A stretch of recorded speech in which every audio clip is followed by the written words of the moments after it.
তুমি কোনোদিন আমাকে ছেড়ে থাকতেই পারবে না। দ্বিতীয় বিয়ে তো দূরের কথা। হাসতে হাসতে আরোহী সেদিন স্বামীকে মজার ছলে কথাগুলো বলেছিল, কিন্তু কে জানতো যে আরোহীর হাসির সাথে উড়িয়ে দেওয়া কথাটাই সত্য প্রমাণিত হবে। বিনিময়ে আরিয়ান সেদিন কিছু বলেনি, শুধু মুচকি হেসে আরোহীকে বুকে জড়িয়ে নিয়েছিল। আরোহী দরজা দিয়ে উকি দিয়ে একবার তাকালো সদ্য বিবাহিত নতুন দম্পতির দিকে।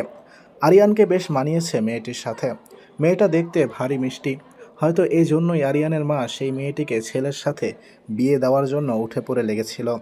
আর ছোট থেকে দেখে আসছে বলে কথা, বোনের মেয়েকে হয়তো আগে থেকেই নিজের ছেলের জন্য পছন্দ করে রেখেছিল। কিন্তু মাঝখানে আরিয়ান আরোহীকে বিয়ে করে নিয়ে আসার জন্য হয়তো সফল হতে পারেনি। আরোহী এক পলক আরিয়ানের দিকে তাকালো। তাকে দেখে কোনো রকম লাগছে। আরিয়ান এই বিয়েতে খুশি নাকি তা ঠিক বোঝা যাচ্ছে না। তবে আরোহী এতটুকু নিশ্চিত যে আরিয়ান এই বিয়েতে রাজি ছিল। তবে স্নেহাকে সে বোনের নজরেই দেখে এসেছিল, সেটা আরোহী জানে। কিন্তু বিয়েতে রাজি থাকার ফলে লুৎফা বেগম সেই সুযোগটা লুফে নিয়েছে। শতই হোক, অবশেষে নিজের কাজ সফল হলো বলে আর আরোহীর মতো একটা অনাথ মেয়েকে নিজের ছেলের কাছ থেকে দূরে সরাতে পারবে ভেবে ওনার মুখ থেকে যেন হাসি সরছেই না। নতুন দম্পতিকে ঘিরে দাঁড়িয়ে রয়েছে অনেকেই। আরিয়ানের মা লুৎফা বেগম হাতে মিষ্টি নিয়ে দুজনের দিকে হাসি মুখে মিষ্টি বাড়িয়ে দিল। উনাকে আজ ভীষণ খুশি খুশি লাগছে। হয়তো এতদিনে মনের আশা পূরণ হলো সেই আশায়। আরোহীর বড্ড ইচ্ছে হচ্ছে এই দম্পতিকে সে যেন একদম সামনে থেকে দেখে, কিন্তু তার শাশুড়ি লুৎফা বেগমের করা নির্দেশ, তার অলক্ষ্মী ছায়াটা যেন ওনার ছেলের বউয়ের উপর না পড়ে। আরোহী অশ্রুমাখা দৃষ্টিতে আরেকবার নতুন দম্পতির দিকে তাকিয়ে দরজা আটকে দিতে যেতেই দেখল এত মানুষের ভিড় থেকে ঠিকই একজন আরোহীর লুকিয়ে দেখাটা খেয়াল করছে। সে মানুষটা হলো আরোহীর ভালোবাসা, আরিয়ান। আরিয়ানের চোখে কোনো অপরাধ বোধ নেই, কিন্তু আরোহীর সামনে ঠিকই অপরাধ বোধের মতো দৃষ্টি দেখাচ্ছে। ওই চোখ দিয়েই যেন বোঝাতে চাচ্ছে কিছু একটা, কিন্তু আরোহী আজ বোঝার চেষ্টা করলো না কিছু। কেন করবে? আরিয়ান তো আর তার নেই। আজ থেকে সে অন্য কারো। আরোহী দরজা বন্ধ করে দিয়ে মেঝেতে বসে পড়ল। তার সবচেয়ে আপন জনটাও আজ তাকে ছেড়ে দিল। এই দুনিয়ায় আর কেউই রইল না তার। আচ্ছা, আরিয়ান তো জানতো যে আরোহীর আর কোথাও যাওয়ার জায়গা নেই, তবুও কেন এমন করলো? তাই বোধহয় দ্বিতীয় বিয়ে করার কথা উঠলেও ডিভোর্সের কথা তোলেনি। এটা ভাবনা মাথায় আসতেই আরোহী তাচ্ছিল্য হাসি দিল। মায়া দেখাচ্ছে হয়তো। মা বাবাহীন মেয়েটা যখন আশ্রম থেকে বেরিয়ে এই বিষাক্ত শহরে ভালো সেজে মুখোশের আড়ালে ঢেকে থাকা মানুষদের মাঝখানে নিজের একটা ভরসার স্থান খুঁজছিল, ঠিক সেই মুহূর্তে আরিয়ান তার দিকে ভরসার হাত বাড়িয়ে দিয়েছিল। সে দেখেছিল তখন এই শহরে কত মানুষ বাজে প্রস্তাব দিয়ে চাকরি দিবে বলেছিল। তখন আরিয়ানের দু চোখে আরোহী ভরসা খুঁজে পেয়েছিল। সে তখন কোনো দ্বিরুক্তি প্রকাশ না করেই আরিয়ানের হাত আঁকড়ে ধরেছিল। সে তখনই আরিয়ানকে শর্ত জুড়িয়ে দিয়েছিল যে তাকে পেতে হলে বিয়ে করে নিয়ে যেতে হবে। আসলে আরোহী মনে মনে এই বিষাক্ত শহর থেকে বাঁচার আকুতি থেকেই এটা বলেছিল। আর সে দেখতে চেয়েছিল যে আরিয়ান কি সত্যিকারই তাকে চায় কিনা, নাকি আরিয়ানও ভালোর আড়ালে মুখোশ পড়েছিল। কিন্তু আরোহীর ধারণাকে ভুল প্রমাণিত করে আরিয়ান সাথে সাথে আরোহীকে বিয়ে করতে রাজি হয়ে গিয়েছিল। এরপর একেবারে বিয়ে করেই আরোহীকে আরিয়ান তার বাড়িতে নিয়ে গিয়েছিল। প্রথম প্রথম আরিয়ানের মা মেনে না নিলেও সময়ের সাথে সাথে মেনে নিয়েছিল। কিন্তু আরোহীর হয়তো বুঝার ভুল ছিল। আরিয়ানের মা হয়তো আরোহীকে কোনো কালেই মেনে নেয়নি। এমনি ভালোর আড়ালে মুখোশ পরে রয়েছিল। তা বিয়ের 1 মাস পেরোতেই আরোহী বুঝে গিয়েছিল। আরিয়ানেরও হয়তো এখন আর আরোহীকে ভালো লাগে না, লাগবেই বা কী করে? আরোহী যে 1 বছর আগের আরোহী নেই। চেহারার সুন্দর ভাবটা আর নেই। লুৎফা বেগম আরিয়ান না থাকাকালীন এটা সেটা করতে দিত, আরোহীকে সারাদিন বিশ্রাম নিতে দিত না। সেসব আরিয়ান জানে না। আরিয়ান আসার সময় হলেই লুৎফা বেগম জোর করে আরোহীকে বিশ্রাম নিতে পাঠিয়ে দিত।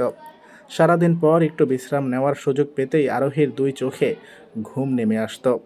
আর সে সময় আরিয়ান এসে নিজের মাকে রান্নাঘরে দেখে চেঁচিয়ে উঠত। সে সোজা রুমে এসে আরোহীকে ঘুমাতে দেখে ধাক্কা দিয়ে ঘুম থেকে টেনে তুলত। আরোহী ধাক্কার তাল সামলাতে না পেরে ধরফরিয়ে ঘুম থেকে উঠে বসত। সে ঘুম ঘুম চোখে কিছু বুঝতে উঠতে না পেরে আরিয়ানের দিকে জিজ্ঞাসু দৃষ্টিতে তাকালেই আরিয়ান রাগী দৃষ্টিতে বলে উঠত, ওখানে রান্নাঘরে আমার বৃদ্ধ মাকে কাজ করতে দিয়ে তুমি আরামের ঘুম ঘুমাচ্ছ? সারাদিন এভাবে শুয়ে বসে কাটাও আর আমি বাইরে কাজ করে মরি, আর এখানে আমার বৃদ্ধ মাকে কাজে মারো। এই বয়সী শাশুড়িকে কাজ করাতে দিয়ে নিজে ঘুমাচ্ছ, লজ্জা করে না তোমার? আরোহী কিছু বুঝে উঠতে পারতো না। সে তো সব কাজ শেষ করে শাশুড়ি মায়ের জোড়াজড়িতে রুমে এসেছিল, কিন্তু এসব। আরোহী মনে মনে হিসাব মিলাতে ব্যস্ত হয়ে কিছু বলার উদ্দেশ্যে মুখ খুলতে নিতেই হঠাৎ আরিয়ানের পেছনে হাত মুছতে মুছতে তার শাশুড়ি লুৎফা বেগম রুমে ঢুকতে দেখতেই আরোহীর টনক নড়ে উঠত। সে কিছু বলে উঠতেই আরিয়ান হাত উঁচু করে থামিয়ে দিত। লুৎফা বেগম আরেকটু ভালো সাজার অভিনয় করে আরিয়ানের উদ্দেশ্যে বলে উঠত, থাক বাবা, কিছু বলিস না। আমি যতদিন বেঁচে আছি সব কাজ নিজের হাতেই করে নিব। এসব নিয়ে তোদের মধ্যে ঝামেলা হোক তা আমি চাই না। আরিয়ান তখন আরোহীর দিকে রাগে দৃষ্টি নিক্ষেপ করে রুম থেকে বেরিয়ে যেত। আরোহী আরিয়ানের যাওয়ার দিকে নিষ্পলক তাকিয়ে চোখ ভেজাত। সে তখন থেকেই বুঝে নিয়েছিল যে এই সংসারে তার টিকে থাকা বড্ড কঠিন। এভাবে চলতে থাকলে আরিয়ান আর তার মধ্যে দূরত্ব বাড়তেই থাকবে। কিন্তু তার কোনো উপায় ছিল না। আরিয়ানের ততদিনে আরোহীর কাছ থেকে মন উঠে গিয়েছিল। আরিয়ানেরও বা আর কি দোষ? সে তার জায়গায় ঠিক ছিল। সারাদিন অফিস শেষে বাসায় এসে যখন দেখত নিজের স্ত্রী রুমে পড়ে ঘুমাচ্ছে আর মা রান্নাঘরে কাজ করছে, তখন যে কোনো ছেলেই এসব দেখে মাথা ঠিক রাখতে পারবে না। কিন্তু এসব দেখার মাঝে যে বড় ভুল লুকায়িত রয়েছে, সেটা কোনোভাবেই আরোহী আরিয়ানকে বুঝিয়ে উঠাতে পারত না। আরিয়ানের কাছে তার মায়ের কথাই সবার আগে। এভাবেই আস্তে আস্তে তাদের মধ্যে একেবারের জন্য দূরত্ব তৈরি হয়ে গেল। আর মা 1 বছর হয়ে যাওয়ার পরেও যখন আরোহীর মা হয়ে উঠতে পারছিল না, তখন আরিয়ানের মা লুৎফা বেগম যেন সুযোগ একদম হাতের নাগালেই পেল। নিজের বোনের মেয়েকে ছেলের সাথে বিয়ে করিয়ে দেওয়ার সুযোগ। আরিয়ান প্রথমে আরোহীর দিকে তাকিয়ে একটু নাকচ করলেও পরে রাজি হয়ে গিয়েছিল, কারণ তখন তাদের মধ্যে এমনিও দূরত্ব বেড়ে গিয়েছিল। তবুও আরিয়ান দোটানায় ভুগে আরোহীর কাছে এসেছিল। আরোহীর তখন আর কী বা বলার থাকবে? সেও রাজি হতে বলে আরিয়ানকে এই বিরক্তিকর সম্পর্ক থেকে মুক্তি দিতে চেয়েছিল। এসব ভাবতেই আরোহীর চোখ ফেটে অশ্রু গড়িয়ে পড়ল। আরোহী চোখ মুছে মেঝে থেকে উঠে বসল। রুমের বাইরে থেকে এখন আর আগের মতো শোরগোল শোনা যাচ্ছে না। হয়তো নতুন বউকে নিয়ে আরিয়ান রুমে চলে গেছে। আজ আরোহীর জায়গা গেস্ট রুমে। এই রুমের পাশের রুমটাই এতদিন আরোহী আরিয়ানের ছিল, তবে আজ থেকে আরিয়ানের সাথে আর অন্য কারো সাংসারিক হাত বিচরণ করবে সেই রুমে। আরোহীর এতদিনের সাজানো গোছানো সংসার যেন এক নিমিষেই শেষ হয়ে গেল। রাতে আর ঘুম এলো না আরোহীর। কীভাবেই বা আসবে?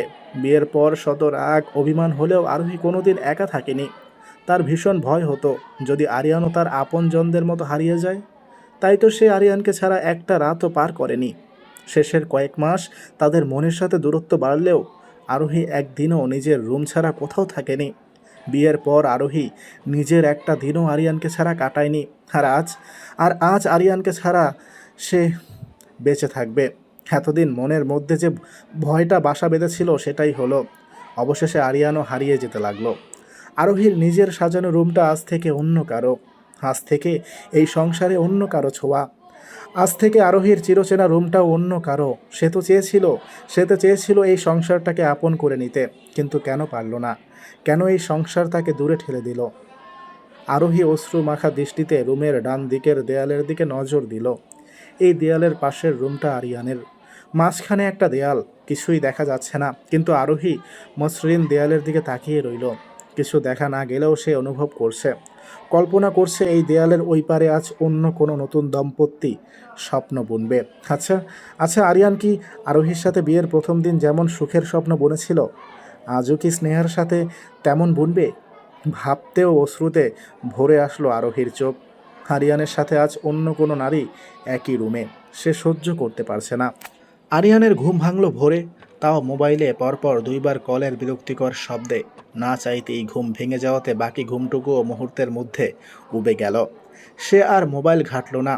শোয়া থেকে উঠে বসে স্বভাবতই প্রতিদিনের ন্যায় তার বাম দিকে চোখ দিতেই কোথাও জানি সূচের মতো বিঁধল।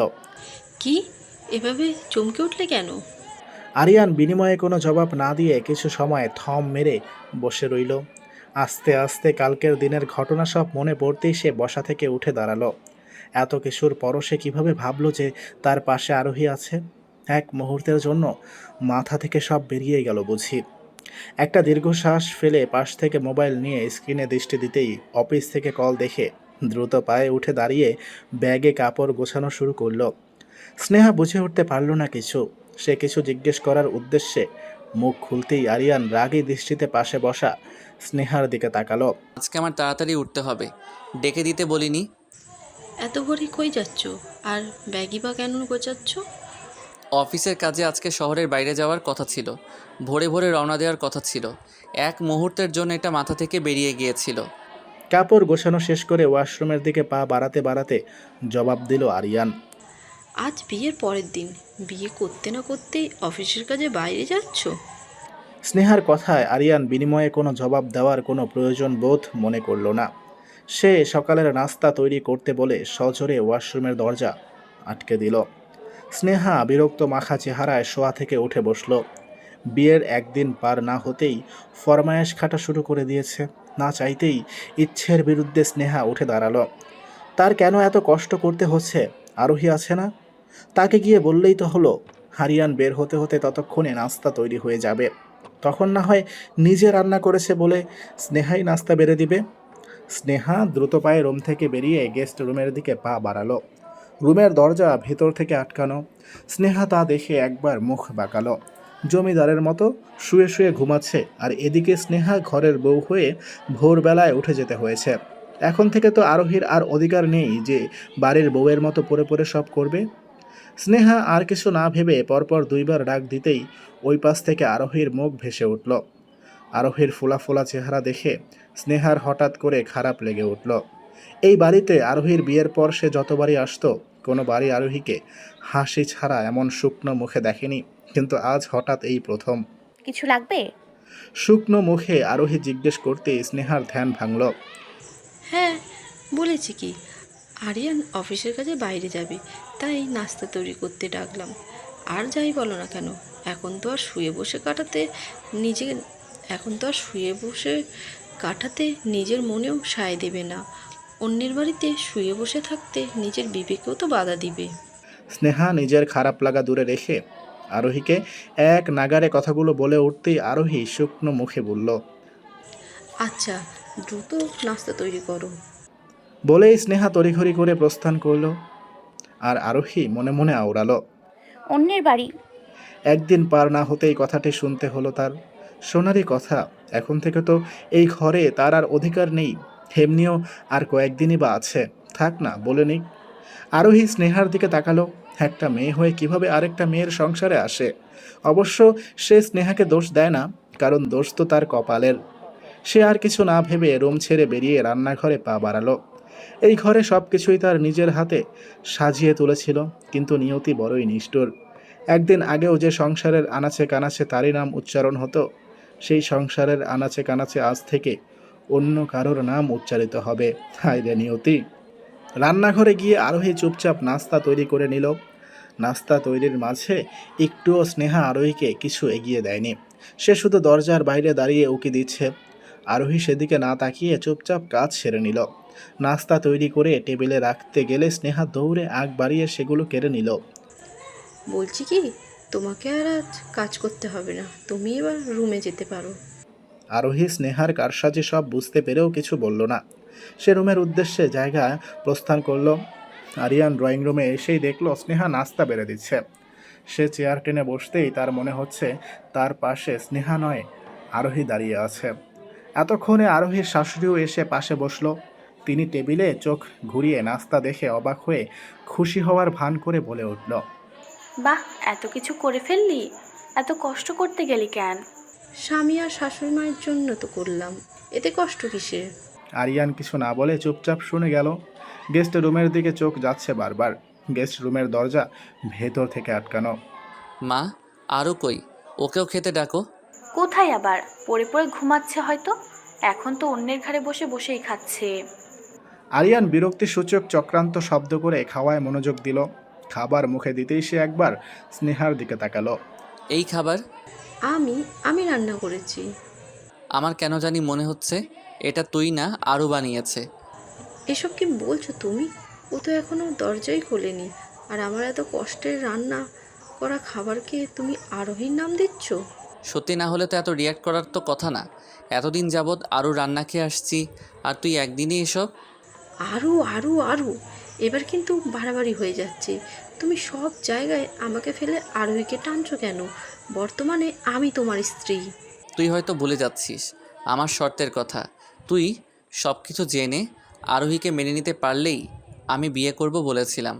বলেই আরিয়ান ব্যাগ নিয়ে চেয়ার ছেড়ে উঠে দাঁড়ালো। স্নেহা আরিয়ানের শেষ কথায় চুপসে গেল। আরিয়ান মায়ের কাছ থেকে বিদায় নিয়ে মেন দরজার দিকে পা বাড়াতে নিতেই আবার পেছন ফিরে গেস্ট রুমের দরজার দিকে এক পলক তাকালো। বিয়ের পর এরকম অফিসের কাজে আরিয়ান আরোহীকে বলা ছাড়া কোনোবার যায়নি। সে পেছন ফিরে গেস্ট রুমের সামনে গিয়ে দাঁড়ালো। পরপর কয়েকবার ডাক দিয়েও ভেতর থেকে কোনো সাড়া শব্দ আসলো না। আরিয়ান মলিন দৃষ্টিতে বন্ধ দরজার দিকে তাকিয়ে রইল। তার এইবার আরোহীকে বলা ছাড়া না যেতে এরকম খালি খালি লাগছে। কিছু সময় দাঁড়িয়ে থাকার পরও যখন দরজা খোলার কোনো শব্দ পেল না, তখন আরিয়ান ভাবল হয়তো আরোহী দরজা খুলতে অনিচ্ছুক, তাই শুকনো মুখে বেরিয়ে যাওয়ার উদ্দেশ্যে সামনের দিকে পা বাড়ালো। এক পা অগ্রসর হতেই পেছন থেকে দরজা খোলার শব্দ হলো। সে দ্রুত ফিরে পেছনে তাকাতেই আরোহীর শুকনো মুখ আখি যুগলে ভেসে উঠল। আরিয়ান শান্ত দৃষ্টিতে আরোহীর দিকে এক পলক তাকালো। মনে হচ্ছে যেন কত যুগ যুগ ধরে এই মানুষটিকে দেখেনি। সে পূর্ণ দৃষ্টি দিল আরোহীর দিকে। এক রাতেই চেহারার এমন হাল কেন মেয়েটার? মাত্র এক রাতেই মেয়েটা পাল্টে গেছে মনে হচ্ছে। সে সমবেদনা প্রকাশ করার পূর্বেই আরোহী তাড়া দিল। আরিয়ান বুঝতে পারল আরোহী তার সাথে কথা বলার ইচ্ছা প্রকাশ করছে না। আরিয়ানের কথা শুনে আরোহী মনে মনে তাচ্ছিল্য হাসল। মায়া দেখাচ্ছে হয়তো। এতক্ষণ সে আরিয়ানের দরজা নক করার আওয়াজ শুনেছিল, তবুও সে ইচ্ছে করে দরজা খুলেনি। খোলার ইচ্ছে হয়নি, কিন্তু কেন জানি শেষ পর্যন্ত ইচ্ছেটাকে দমিয়ে রাখতে পারেনি। এই মানুষটা হাজার হলেও আরোহীর ভালোবাসা, এই পৃথিবীতে তার একমাত্র আপনজন। এই মানুষটাকে কিভাবে সে অগ্রাহ্য করবে? চেহারাটা শেষবারের মতো দেখার লোভটা আরোহী সামলাতে পারল না। তাই তো সে ইচ্ছের বিরুদ্ধে গিয়ে সব ভুলে দরজা খুলেছিল। আরিয়ান আরোহীর চাহনি দেখে বুঝতে পারল আরোহী এসবে কথা বলতে অনিচ্ছুক। তাই সে আর কথা বাড়ালো না। সে এক পলক আরোহীর দিকে তাকিয়ে বলে উঠল, আমি অফিসের কাজে শহরের বাইরে যাচ্ছি, তাই ভাবলাম তোমাকেও বলে যাই, তুমি এই বাড়িতে থাকতে পারো। আরোহী নিচের দিক থেকে দৃষ্টি সরিয়ে আরিয়ানের দিকে তাকালো। আরিয়ানের শেষ কথাটা তার কানে বাজছে। থাকতে পারো। আরোহী বিড়বিড় করে মনের মধ্যে লাইনটা আওড়ালো। তার মানে আরিয়ানও বুঝে গেছে এই সংসার এখন আর আরোহীর নাই, এই ঘরে এখন আর আরোহীর অধিকার নাই, আরোহীর কোথাও যাওয়ার জায়গা নেই। তাই হয়তো আরিয়ান কথাটা বলল। আরিয়ান এতদিনেও আরোহীকে চিনে নিতে পারল না। এত কিছুর পরেও আরোহী নিজের সম্মান খুইয়ে এখানে থাকবে, সেটা আরিয়ান ভাবল কি করে? হয়তো আরোহীর যাওয়ার কোনো নির্দিষ্ট খুঁটি নেই বলেই বলল। কিন্তু আরোহী অত নরম নয়। মেয়ে মানেই স্বামীর বাড়ি থেকে সব মুখ বেজে সহ্য করবে তা নয়। এতদিন ছিল বলে এখনও যে থাকবে তা নয়। এতদিন এই বাড়িটা তার নিজের সংসার ছিল, তাই মুখ বুজে পড়ে রয়েছিল। কিন্তু এখন আর নেই। এখন সে অধিকার আর নেই। এখন এই সংসারে আর পড়ে থেকে কি হবে? এখানে অন্যের সংসারে বোঝা হয়ে পড়ে থাকার চেয়ে মানুষের বাসায় কাজ করে খাওয়া ঢের ভালো। আরোহী সব ভেবে শুকনো হেসে মাথা তুলে আরিয়ানের দিকে চোখ তুলে তাকালো। শান্ত নির্জীব তার চাহনি। আরোহীর এই চাহনির দিকে দৃষ্টি দিতেই আরিয়ানের বুক কেঁপে উঠল। মনে হচ্ছে মেয়েটি এই চাহনি দিয়ে নীরবে অনেক কিছু বলে যাচ্ছে, কিন্তু আরিয়ান বুঝে উঠতে পারছে না। আরিয়ান মনে করলো আরোহী হয়তো জবাব দিতে চাচ্ছে না, তাই সে লুৎফা বেগম আর স্নেহার দিকে তাকিয়ে বলল, আসছি। বলে পেছন ফিরে চলে যেতে উদ্যত হতেই আরোহীর শান্ত বাক্য কর্ণগোচর হতেই আরিয়ানের পা থেমে গেল। দোয়া করি আপনার বাকি পথ সফল হোক। ভালো থাকবেন। বিদায়। পকেটে মুঠোফোনটা বেজে উঠতেই নিস্তব্ধ পরিবেশটাতে ঝংকার তুলে মুহূর্তের মধ্যে ভারী করে তুলল। আরিয়ান দ্রুত যাচ্ছি। বলে বাসা থেকে বেরিয়ে গেল। আরিয়ানের যাওয়ার দিকে আরোহী এক দৃষ্টিতে তাকিয়ে রইল। যতক্ষণ না আরিয়ান চোখের আড়াল হয় ততক্ষণই তাকিয়ে রইল। আরিয়ানের মানব ছায়া পুরোপুরি চোখের আড়াল হতেই আরোহী তার ঝাপসা দৃষ্টিতে আরিয়ানের গমন পথ দিয়ে তাকিয়ে বিড়বিড় করে উঠল, আমার সাথে আপনারা দেখা না হোক, আমার সাথে আপনার এটাই হয়তো শেষ দেখা। এই জীবনে আমার ছায়াও যেন আপনার উপর আর না পড়ুক। আরোহী আপন মনেই কথাগুলো দুইবার বিড়বিড় করে উচ্চারণ করল। চোখের অশ্রু মুছে সে দৃষ্টি সরিয়ে নিল। এতক্ষণে খেয়াল করল দুই নারী মূর্তি অগ্নিরূপ ধারণ করে তারই দিকে চেয়ে আছে। মুখপুরি, আমার পোলাটারে এমনি এতদিন তো খাওয়াই বসেছিলি, কোনো মতে যারে বিয়া করাইলাম তুই এমন কইরা কথা বলছিলি কেন? নিজে তো একটা বংশের বাতি দিতে পারস নাই, যাওয়ার সময়ও পোলাটারে তোর টেরা কথা শোনাইলি। এমনি তো আছস অন্যের সংসারে পড়ে, লজ্জা শরম করে না তোর? আরোহী বিনিময়ে কোনো জবাব দেওয়ার প্রয়োজন বোধ মনে করল না। সে জানতো যে তার শাশুড়ি এমনই করবে। লুৎফা বেগমের এই কাজগুলো সে বিয়ের পর থেকেই দেখে আসছে। আরিয়ান সারাদিন অফিস শেষে ফিরতেই কৈশলে আরোহীর ব্যাপারে কান পড়া দিত, কিন্তু যদি আরিয়ান বাসায় থাকতো তখন হাজার চেয়েও আরোহীর বিরুদ্ধে নিতে পারতো না। কিন্তু তিনি আশা ছাড়তো না। 1 বছরে আরোহীর তার শাশুড়ির এমন কাজে অভ্যাস হয়ে গেছে। আগে এসব চুপচাপ শুনতো, কিন্তু এখন আর শোনার কোনো মানে হয় না। আরোহী চুপচাপ কোনো বাক্য ব্যয় না করে স্নেহা আর লুৎফা বেগমের মুখের উপর দরজা আটকে দিল। তা দেখেই লুৎফা বেগম তেলে বেগুনে জ্বলে উঠল। আগুনে ঘি ঢালার জন্য স্নেহা বলে উঠল, দেখলে তো খালা, উপস মা, দেখলে কেমন মেয়ে, গুরুজনের মুখের ওপর কিভাবে দরজা আটকে দিচ্ছে। এমন মেয়েকে তুমি আবারও বৌমা বলতে? আমার পোলা আসুক, এর একটা বিহিত আমি করবই। এরপর আর কোনো সারা শব্দ শোনা গেল না। আরোহী বুঝতে পারল লুৎফা বেগম হয়তো রেগে হন হন করে প্রস্থান করেছে। স্নেহার কোনো সারা শব্দ শোনা যায়নি। তার কাজ তো হাসিল হয়ে গেছে। শাশুড়িকে আরোহীর ব্যাপারে কান পরা দেওয়া, সেটা আজ এই মুহূর্তে না হয় এতটুকুই থাক। সেই জন্যই বুঝি আর কোনো জবাব দেয়নি। আরোহী একটা দীর্ঘশ্বাস ফেলল। সব কিছুর পরেও এই সংসারের মায়া সে ছাড়তে পারছে না। কিভাবে থাকবে এতদিনের মায়া মুছে? কার কাছে বোঝাবে সে তার দুঃখের কথা? এই মুহূর্তে আশ্রমের খালাকে তার ভীষণ করে মনে পড়ছে। খালাকে মনে পড়ায় আরোহী নিজের প্রতি তাচ্ছিল্য হাসল। মানব জাতি বড়ই নিষ্ঠুর। সুখে থাকতে কাউকে খুঁজে না। সুখের সময় মানুষ সব সুখ শুধুমাত্র নিজের সাথেই ভাগাভাগি করে নিজেই উপভোগ করে, কিন্তু দুঃখের সময় সবাইকে মনে পড়ে। দুঃখ পেলেই অসময়ে আগলে রাখা মানুষগুলোর কথা মনে পড়ে যায়। অথচ এর আগে তেমন একটা মনেই পড়ে না, যার প্রমাণ আরোহী নিজেই। আশ্রমের খালাটাও তো আরোহীকে ভীষণ মায়া করত, কিন্তু আরিয়ানের সাথে বিয়ে হওয়ার পর থেকেই আরোহী ভুলে বসেছিল। অবশ্য ভুলে নয়, সময়ের ব্যবধানে ভুলতে বসেছিল। এখনও হয়তো মনে তেমন একটা পড়তো না যদি না আরোহীর এই দুঃখের সময়টা না আসতো। মানুষ বড়ই নিষ্ঠুর। নিস্তব্ধ রাত, চারিদিকে শান্ত, নির্বীজ। দূরে কোথাও জানি কিছু সময় পর পর থেমে থেমে শেয়ালের হাঁক ভেসে আসছে। আরোহী রুমের জানালা খুলে গাঢ় আধারের দিকে তাকিয়ে আছে। আজ পূর্ণিমা। চারিদিকে চাঁদের কি সুন্দর আলো, একদম সব স্পষ্ট। দূরের গাছের ডালটা হঠাৎ করেই নড়ে উঠল। হয়তো কোনো রাতের পাখি উড়ে নিজের নীড়ে ফিরছে। আরোহী সেদিকে নিবিড় দৃষ্টিতে তাকালো। পাখিটারও হয়তো আরোহীর মতো মন খারাপ, তাই বোধহয় প্রিয়জনের কাছ থেকে এতক্ষণ দূরে ছিল, শেষ পর্যন্ত আর না পারতে নিরে ফিরছে। আরোহী নিজের ভাবনা দেখে হাসলো। তার মন খারাপ বলে আরেকটা প্রাণীরও মন খারাপ হবে নাকি? পাখির মন খারাপ হবে কেন? হয়তো সে খাবারের খোঁজে বেরিয়েছিল। অনেক পথ পাড়ি দেওয়ার ফলে রাত হয়ে গেছে। সে একটা দীর্ঘশ্বাস ফেলল। ভোর হওয়ার অপেক্ষায় আছে। ভোর হলেই এই বাসা থেকে চিরতরে বেরিয়ে পড়বে। একটি মেয়ে মানুষ তাই এই গভীর রাতে বের হওয়ার সাহস পাচ্ছে না। হাজার হলেও এই শহরে অনেক মুখোশ পরিহিত মানুষের ভিড়ে আরোহী কোনোদিনও নিজেকে সঁপে দিবে না। আরোহী জানালা বন্ধ করে এগিয়ে এলো রুমের দিকে। টেবিলের উপর ডিভোর্সের কাগজটা জ্বলজ্বল করছে। মনে হচ্ছে যেন সেটা আরোহীর দিকে তাকিয়ে আরোহীকেই উপহাস করে হাসছে। আরোহী মেঝেতে বসে কাগজটা হাতে নিয়ে অপলক দৃষ্টিতে তাকিয়ে রইল। একটা সাইনের বিনিময়ে একটা পবিত্র সম্পর্ক গঠন হয়, তেমনি একটা সাইনের মাধ্যমেই একটা সম্পর্ক নিমিষেই শেষ হয়ে যায়। এই ডিভোর্সের কাগজটার ব্যাপারে হয়তো আরিয়ান জানে না। কাল সকালে আরিয়ান বেরিয়ে যাওয়ার কিছুক্ষণ পর স্নেহা আর লুৎফা বেগম এই কাগজটা আরোহীর দিকে ছুঁড়ে মেরে বলেছিল যাতে সে খুব দ্রুতই সাইন করে আরিয়ান ফেরার আগে এই বাড়ি থেকে বিদায় নেয়। লুৎফা বেগম গত 1 মাস ধরে আরিয়ানের বিয়ে নিয়ে মেতেছিল। তিনি জানতেন আরিয়ান হয়তো কোনো দিনও আরোহীকে ডিভোর্স দিবে না, কারণ আরোহীর যাওয়ার স্থান নেই। কিন্তু লুৎফা বেগম আর স্নেহার এত কিছু দেখার সময় নেই। তারা আরিয়ান আসার আগেই এই বোঝাটাকে বিদায় করতে পারলেই হলো।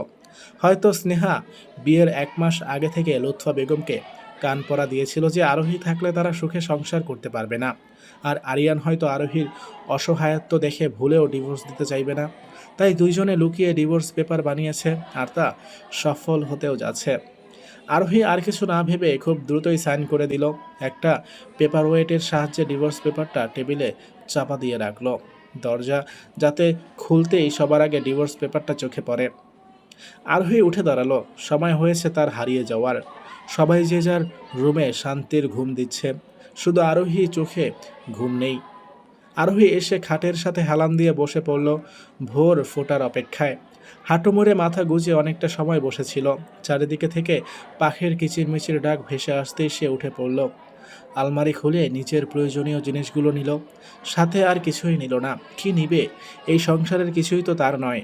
সব কিছুই তো আরিয়ান বিয়ের পর একটার পর একটা কিনে দিয়েছিল। শুধু পরনের শাড়িটা আর আশ্রমে যতটুকু পড়েছিল, উচ্চ মাধ্যমিক পর্যন্ত সার্টিফিকেটগুলো বাদে সে আর কিছুই নিল না। হাতে কিছু টাকা ছিল, সেগুলোই নিল। এগুলো বিয়ের পর আরোহী আরিয়ানের কাছ থেকে কিছু কিনে দেওয়ার বায়না ধরলে তখন আরিয়ান কিছু টাকা গুঁজে দিত যে আরোহী যেন নিজে কিনে নিয়ে আসে। জিনিস কেনার পর যেগুলো ফেরত পেত সেসব আর আরিয়ান নিত না। তখন আরোহী বলতো, আরে আমি টাকা দিয়ে কি করব?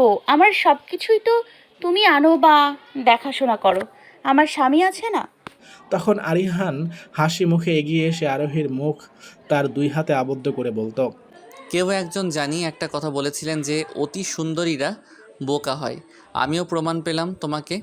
তখন আরোহী মুখ ফুলিয়ে রাখত আর আরিয়ান হেসে বলতো, প্রত্যেক মেয়েদের উচিত দিন শেষে স্বামীর কাছ থেকে কিছু টাকা নিয়ে অন্তত সবচেয়ে ছোট অ্যামাউন্ট হলেও জমিয়ে রাখা, আর স্বামী না দিলেও নিজে আদায় করা। এগুলি পরে বিপদের সময় কাজে আসে। স্ত্রী জাতিরাই টাকা বেঁধে রাখতে পারে, কিন্তু তোমার অন্যদের মতো অত বুদ্ধিশুদ্ধি নেই। তুমি টাকা হাতের নাগালে পেয়েও কাজে লাগাতে জানছো না। সাধে কি আর বোকা বলি? সেদিনের দৃশ্যটা চোখের উপর ভাসতেই আরোহী ঝাপসা চোখে হেসে দিল। সেদিন আরিয়ানের কথাগুলি আরোহীর মনে গেঁথে গিয়েছিল।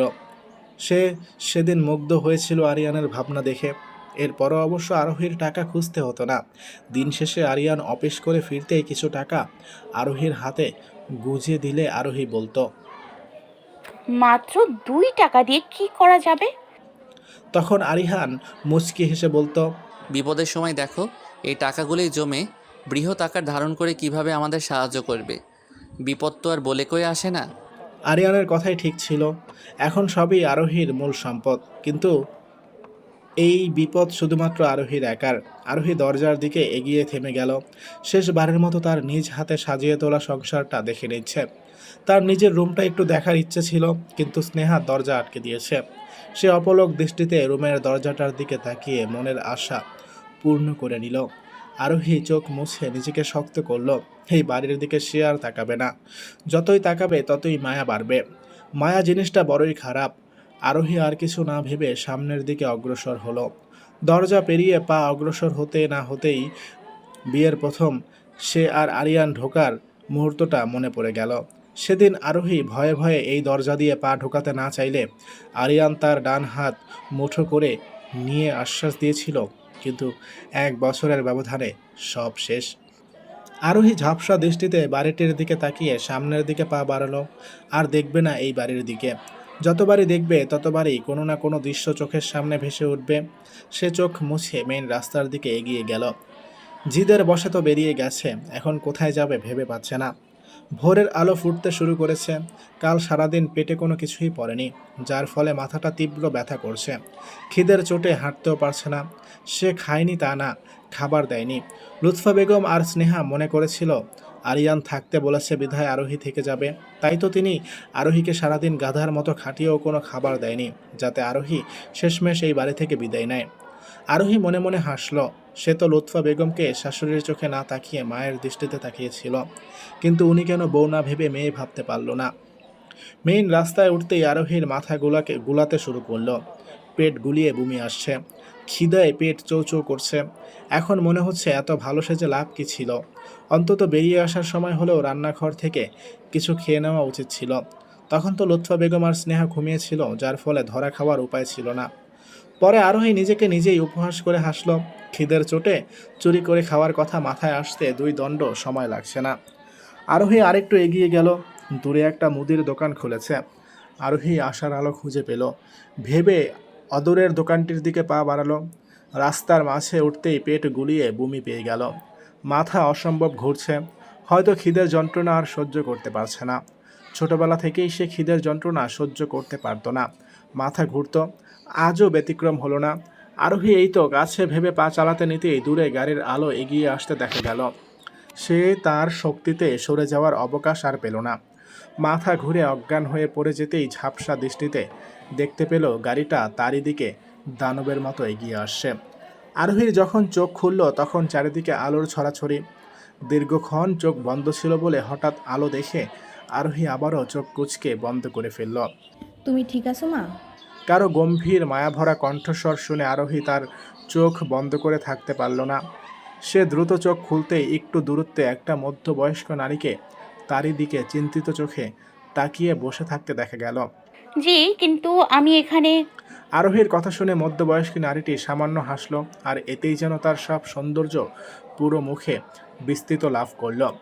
আমরা গ্রামের বাড়ি থেকে ফিরছিলাম, মাঝ রাস্তায় হঠাৎ তুমি এসে পড়ছিলে, আর কোনো মতে ব্রেক কষে তোমাকে নিয়ে হাসপাতালের দিকে রওনা হই। তোমার কোনো ক্ষতি হয়নি, সেজন্য লাখ লাখ শুক্রিয়া। জানো, ভোর থেকে এই পর্যন্ত সময়টা কত চিন্তায় ছিলাম। উনার কপালে চিন্তার রেখা ফুটে উঠল। আরোহী মনোযোগ দিয়ে শুনল। হঠাৎ কিছু একটা মনে পড়তেই সে উত্তেজিত হয়ে পড়ল। খালা, আমার হাতে সার্টিফিকেট ছিল, সেগুলো কই? আমেনা আহমেদ আসনে বসা অবস্থায় কেবিনের কর্নারে ইশারা করে বলল। ওই তো আমি রেখেছি ওইগুলো, চিন্তা করো না। আর এতেই আরোহী নিশ্চিত হলো, কিন্তু তার টাকা, সেগুলো ছাড়া এখন কিভাবে চলবে? এখন তো কোনো মতেই সার্টিফিকেট আছে, কিন্তু তাও এখনকার সময়ের জন্য অনেক নিম্নমানের। টাকা ছাড়া এই দুনিয়ায় কিচ্ছু হয় না। আরোহী ভেবেছিল অন্তত বাসা থেকে বেরিয়ে হাতের টাকাগুলো দিয়ে কয়েকদিনের মধ্যে কোনো একটা ব্যবস্থা করে ফেলতে পারবে, আর নিজেও চলতে পারবে। কিন্তু এখন টাকাগুলোও হারালো। তার হঠাৎ করে ভীষণ রকম খারাপ লেগে উঠল। কি করবে সে এখন? ইনারা তো আরোহী জ্ঞান ফেরা পর্যন্ত অপেক্ষায় ছিল। ওর জ্ঞান ফিরেছে, হয়তো এখন ইনারাও চলে যাবে। আরোহী কোথায় যাবে, কি করবে ভেবে উঠতে পারছে না। হাতের মুঠোয় টাকার সাথে সাথে একটা কাগজে নাম্বার লিখে নিয়েছিল, যেটা আশ্রমের খালার নাম্বার। ওনার নাম্বারটাও হারালো। ভেবেছিল ওনার সাথে দেখা করে কিছু একটার ব্যবস্থা করে ফেলতে পারবে, অন্তত উনি আরোহীকে ফিরিয়ে দেবেন না। কিন্তু এখন সেই পথটাও বন্ধ হয়ে গেল।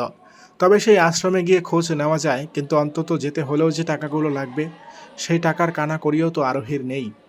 মা, তুমি কি কিছু নিয়ে চিন্তিত? পাশ থেকে মা সম্বোধনে আরোহীর ধ্যান ভাঙল। এই মানুষটির বারে বারে এমন মায়াভরা সম্বোধনে আরোহীর প্রাণ শীতলতায় ভরে যাচ্ছে। বুঝ হওয়ার পর থেকে কেউ তাকে এভাবে কোনোদিন বলেনি। স্কুল বা কলেজে যখন অন্য ছাত্রীদের এভাবে তাদের বাবা মা সম্বোধন করত, তখন আরোহী চুপচাপ সেদিকে তাকিয়ে থাকত। তারও ইচ্ছে ছিল তাকে কেউ এভাবে ডাকুক, কিন্তু সেই ইচ্ছেটা কোনোদিন পূর্ণ হয়নি। ভেবেছিল বিয়ের পর শাশুড়ির মন আদায় করে নিয়ে এভাবে ডাক শুনবে, কিন্তু তা তো কোনোদিনই পূর্ণ হওয়ার নয়। মাথায় হাতের ছোঁয়া পেতেই আরোহী তাকিয়ে দেখল মহিলাটি এগিয়ে এসে তার দিকে জিজ্ঞাসু দৃষ্টিতে তাকিয়ে আছে। বললে না তো তুমি কি কিছু নিয়ে চিন্তিত? আমাকে নিশ্চিন্তে বলতে পারো। না না খালা, কিছু হয়নি। বলতে গিয়েও আরোহী থেমে গেল। সে এখন কিভাবে চলবে সেটাই ভাবার বিষয়। ওনারা তো চলে যাবে তাকে রেখে, কিন্তু আরোহীর আশ্রমে যেতে যে টাকা লাগবে। একটু জিজ্ঞেস করে না হয় দেখাই যায়। খালা, কিছু একটা জিজ্ঞেস করতে গিয়ে আরোহীর কণ্ঠস্বর অস্বস্তিতে পড়ে গেল। যদি ওনারা মনে মনে ভাবে যে কয়েকটা টাকার জন্য এমন করছে, কিন্তু পরবর্তীতে নিজের চলার কথা মাথায় আসতেই লজ্জা শরম ত্যাগ করে সে বলেই ফেলল। খালা, আমাকে হসপিটালে আনার সময় আমার হাতে কোনো টাকা বা কাগজ পেয়েছিলেন? সার্টিফিকেটের সাথে ছিল। আরোহীর কথা শুনে খালা নিচের দিকে তাকিয়ে কি যেন মনে করার চেষ্টা করলো। আমার তো ঠিক মনে পড়ছে না মা। আমার মাথায় তোমাকে হাসপাতালে আনার ভাবনা মাথায় আসছিল, আর তোমার আঙ্কেলকে বলেছি দ্রুত যেন নিয়ে আসে। সার্টিফিকেটটা সাদা আর কোনো জরুরি ভেবে নিয়েছিলাম। টাকা হয়তো রাস্তায় পড়েছে, কিন্তু নেওয়ার কথা মাথায় ছিল না। কোনো জরুরি কিছু ছিল না কি? ও না খালা, তেমন জরুরি নয়।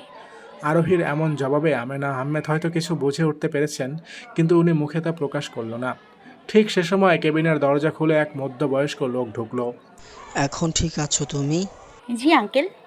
আরোহীর জবাব পেতেই লোকটি আরোহীর পাশে বসা আমেনা আহমেদকে কিছু একটা ইশারা করতেই আমেনা আহমেদ হাসি মুখে বলে উঠল, আর তোমার পরিবারের নাম্বার দিও, আমি না হয় খবর দিচ্ছি যাতে ওনারা এসে তোমাকে নিয়ে যায়। এত ভোরে কেউ বাড়ি থেকে বের হয়? পরের বার থেকে হাজার থাকলেও এত ভোরে বের হইও না। আল্লাহ না করুক যদি কোনো বড় বিপদ হয়ে যায়। পরিবারের কথা বলতেই আরোহীর চেহারাটা মুহূর্তের মধ্যেই মলিন হয়ে গেল। সেটা আমেনা আহমেদও ধরতে পেরেছেন। তিনি আরোহীর দিকে এগিয়ে এসে পাশে বসে মাথায় হাত বুলিয়ে আশ্বাস দিল। তিনি আরোহীর উদ্দেশ্যে বলে উঠল, আমাকে বলতে পারো মা, নিজের মা মনে করে। এমন মায়াভরা কণ্ঠে আশ্বাস পেয়ে আরোহী আর কিছু লুকিয়ে রাখল না। সে সব কিছু বলতেই উনারা একে অপরের দিকে তাকালো। খালা, আমার কিছু লাগবে না। এমনিও আপনারা অনেক কিছু করেছেন এই পর্যন্ত, আমাকে আপনাদের মূল্যবান সময় দিয়েছেন। আমাকে একটা ছোটোখাটো চাকরি দিলেই হবে। আমার উচ্চ মাধ্যমিক পর্যন্ত সার্টিফিকেট আছে। আমাকে সেই যোগ্যতা অনুযায়ী একটা চাকরি দিলেই হবে। আরোহীর কথা শুনে আমেনা বেগমের স্বামী এগিয়ে এলেন। উনিও এসে তার মাথায় হাত বুলিয়ে দিলেন। আরোহী কোথাও যেন আপনজনের ছোঁয়া অনুভব করল। যদি কিছু মনে না করো, একটা কথা বলি। তুমি আমাদের বাসায় থাকতে পারো। তোমার হয়তো প্রশ্ন জাগতে পারে যে এত সহজে এসব কেন করছি। বাসায় গিয়ে সব জানতে পারবে। আরোহী ঝাপসা চোখে দুইজনের দিকে কৃতজ্ঞতা ভরা চোখে তাকালো। দাদু, উনি কে? বাসায় ঢুকতে না ঢুকতেই একটা 5-6 বছরের বাচ্চা ছেলে এসেই আরোহীর দিকে একবার তাকিয়ে জিজ্ঞেস করলো। আরোহী বুঝতে পারলো এই বাচ্চা হয়তো এই ঘরের নাতি। আমেনা আহমেদের স্বামী শফিউল্লাহ চৌধুরী বাচ্চাটিকে কোলে নিয়ে আদর করে বলে উঠল। উনি তোমার একটা আন্টি। বাচ্চাটি আরোহীর দিকে এগিয়ে আসলো। তুমি আমার মায়ের মতো আন্টি। মাকে আমি ছবিতে দেখেছি তোমারই মতো। বাচ্চাটি আরোহীর দিকে এগিয়ে এসে আদো আদো ভাঙা গলায় বলে উঠল। আরোহীর কেন জানি মনে হলো বাচ্চাটির বয়সের তুলনায় একটু বেশি বুঝদার। তাই তোমার মা কই? কথাটি বলতেই বাচ্চাটি চুপ হয়ে গেল। আমেনা আহমেদ এগিয়ে এসে বাচ্চাটিকে কোলে নিয়েই কেউ একজনকে ডাকতেই একজন মহিলা দৌড়ে এসে বাচ্চাটিকে খেলতে নিয়ে যাবে বলে কোলে নিতে চাইলে বাচ্চাটি আরোহীর আঁচল ধরে দাঁড়িয়ে রইল। আরোহী বুঝতে পারল মহিলাটি হয়তো এই ঘরে কাজ করে। আমেনা আহমেদ এক পলক বাচ্চাটির দিকে তাকিয়ে আরোহীর দিকে তাকালো। ওর মা বেঁচে নেই, ও আমার ছেলের বাচ্চা। ছেলেটা জন্ম দিতে গিয়ে সময়ের মতো রক্ত না পেয়ে মেয়েটা পরকালে পাড়ি জমিয়েছে। ওর মাকে কখনো আমি বৌমার চোখে দেখিনি। সব সময় আমাদের সম্পর্ক মা মেয়ের মতো ছিল, কিন্তু ভাগ্যের নির্মমতা ওকে আমার কাছ থেকে কেড়ে নিল। তোমাকে প্রথম দেখেই আমি কেঁদে উঠেছিলাম, কারণ তুমি দেখতে কিছুটা আমার ওই মেয়েটার মতো। তাই তো তোমাকে আর ছাড়তে পারিনি।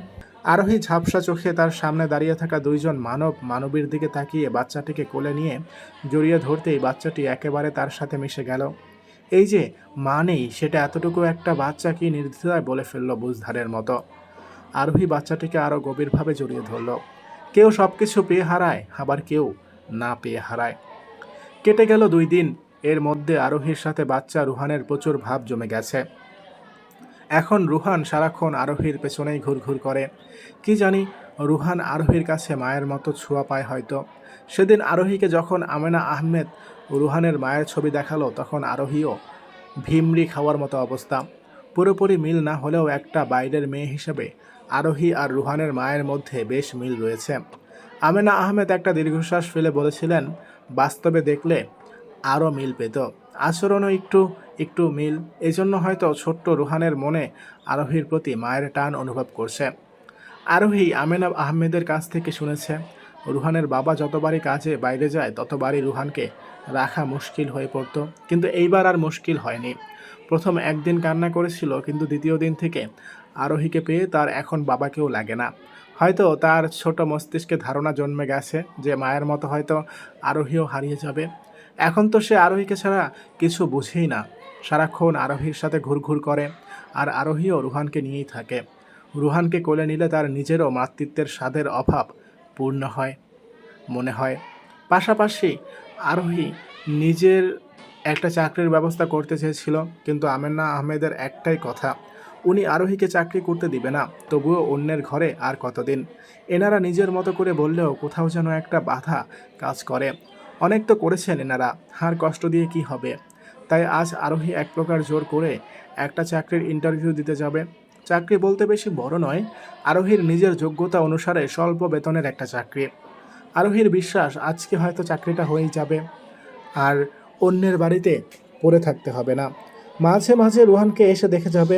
অবশ্য এই 2 দিনে রুহানের প্রতি অনেক ভালোবাসা জন্মে গেছে। মনে হচ্ছে রুহানের সাথে তার অনেক অনেক গভীর সম্পর্ক। প্রথম প্রথম ওকে ছাড়া থাকতে কষ্ট হবে, কিন্তু মানিয়ে নিতে হবে। চাকরিটা পেলেই আশ্রমে গিয়ে খালাকে একেবারে নিজের সাথে নিয়ে আসবে। এই জীবনে খালাও অনেক কষ্ট করেছে। বুঝ হওয়ার পর থেকে খালাকে আরোহী দেখে আসছে। মাঝে মাঝে খালা ভীষণ মনমরা হয়ে যেত। ছোট্ট ছিল বিধায় আরোহী বুঝতে পারতো না। তবুও খালার ওই মলিন চেহারার দিকে তাকিয়ে থাকতো, আর তখন খালা আদরে দৃষ্টি নিবদ্ধ করে বলে উঠত, জানিস আরু, আমার না মাঝে মাঝে কিছু ভালো লাগে না। ইচ্ছা করে সব কিছু সুরে সুরে অনেক দূরে হারিয়ে যাই, কিন্তু পারি না তোদের জন্য। আর কারোর কাছে দায়িত্বটা সঁপে দিতে পারলে চলে যেতাম। আরোহী ছোট ছিল তখন কিছুই বুঝতে পারতো না, সেটা খালা নিজেই জানতেন। কিন্তু তিনি তবুও বলে যেতেন, কারণ ওই যে একটা কথা শোনার মানুষ দরকার ছিল। আরোহী খালার এরূপ কথাবার্তা তখন বুঝে উঠতে না পারলেও কিন্তু বড় হওয়ার সাথে সাথে সব কিছু আয়ত্তে আনতে পেরেছে। কিন্তু যে খালা যাদের ছেড়ে যেতে পারেনি, যাদের জন্য থেকে গিয়েছিল, কিন্তু তারা ঠিকই খালাকে ছেড়ে গিয়েছিল। যেমন আরোহী নিজেও সুখের সন্ধান পেয়ে খালাকে ভুলতে বসেছিল, অথচ আরোহীর আশ্রমের 18টা বছর খালা আগলে রেখেছিল। কিভাবে পারলো আরোহী সে খালার সাথে একটা বছর সম্পর্ক না রাখতে? আরোহী একটা দীর্ঘশ্বাস ফেলল। এই চাকরিটা হয়ে যাক, খালার কাজটা অন্য কাউকে বুঝিয়ে দিবে। দরকার হলে এই চাকরির পাশাপাশি খালার কাজটা সে নিজেই নিবে। এরপর খালাকে আপন করে নিয়ে আসবে নিজের কাছে। তারপর নিজে একটা ছোট্ট ঘর নিয়ে সেখানে খালা আর সে মিলেমিশে সুখে থাকবে। সুখে থাকবে ভাবতেই তার ঠোঁটে তাচ্ছিল্য হাসির আভাস দেখা গেল। তার আবার সুখ? এত ভালো থাকার অভিনয় করলেই কি ভালো থাকা যায়? রুহান আর এই পরিবারের সাথে মিলেমিশে থাকতে থাকতে হয়তো দিনটি পার হয়ে যায়, কিন্তু রাতটা তো অনেক দীর্ঘ রাত মনে হয় তার। এক একটা রাত যে কত কষ্টে, কত চোখের পানি ফেলতে ফেলতে শেষ হয় সেটা কে জানে। আরোহীর মা। কারো কণ্ঠস্বর শুনেই আরোহীর ধ্যান ভাঙতেই দেখল আমেনা আহমেদ তার সামনে দাঁড়িয়ে আছে। জি জি জি, বলুন খালা। তোমাকে চিন্তিত দেখাচ্ছে। রোহান তোমাকে ধরে দাঁড়িয়ে আছে, তুমি বোধহয় খেয়াল করনি। আমেনা আহমেদের কথা শুনে আরোহী নিচের দিকে দৃষ্টি দিতেই দেখল রুহান তার শাড়ির আঁচল ধরে তারই দিকে তাকিয়ে আছে। রুহানের সেই দৃষ্টি দেখে আরোহীর ভীষণ মায়া হলো। সে দ্রুত কোলে তুলে নিল রুহানকে। এই ছেলেটা 2 দিনে তার মনে সবার প্রথমেই জায়গা করে নিয়েছে। তার মা হওয়ার শখ কয়েকদিনের জন্য হলেও পূর্ণ করেছে এই ছেলেটা। চাকরিটা পেয়ে চলে গেলে সে কিভাবে থাকবে একে ছাড়া?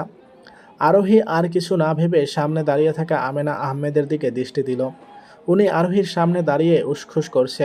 তা দেখে আরোহী মুচকি হেসে বলে উঠল, খালা কিছু বলবেন? না, বলছি কি, তোমার চাকরিটা না করলে হয় না। আমাকে তো খালা ডাকো। মনে করো আমি সত্যি তোমার খালা। আর রুহানকে ছাড়া থাকতে পারবে তুমি? ছেলেটাও 2 দিনে তোমাকে পেয়ে আর কাউকে খুঁজছে না। নিহাল তো বলেই দিয়েছে যে তার ছেলের কি হলো হঠাৎ করে যে প্রাণপ্রিয় বাবাকে আর খুঁজছে না। হয়তো ছেলের জন্য বাকি সার্জারির জন্য কাউকে বুঝিয়ে দিয়ে চলে আসবে। আরোহী বিনিময়ে কোনো জবাব দিল না। খালাকে কোনো মতেই বুঝিয়ে ইন্টারভিউর জন্য পরিপাটি হয়ে বের হলো। তার মাথার উপর অনেক দায়িত্ব। সে দায়িত্বগুলো পালন করার জন্য হলেও তার চাকরি পেতে হবে। অনেক বড় হওয়ার বাকি আছে তার। যথা স্থানে গিয়ে পৌঁছাতেই আরোহীর ডাক আসলো।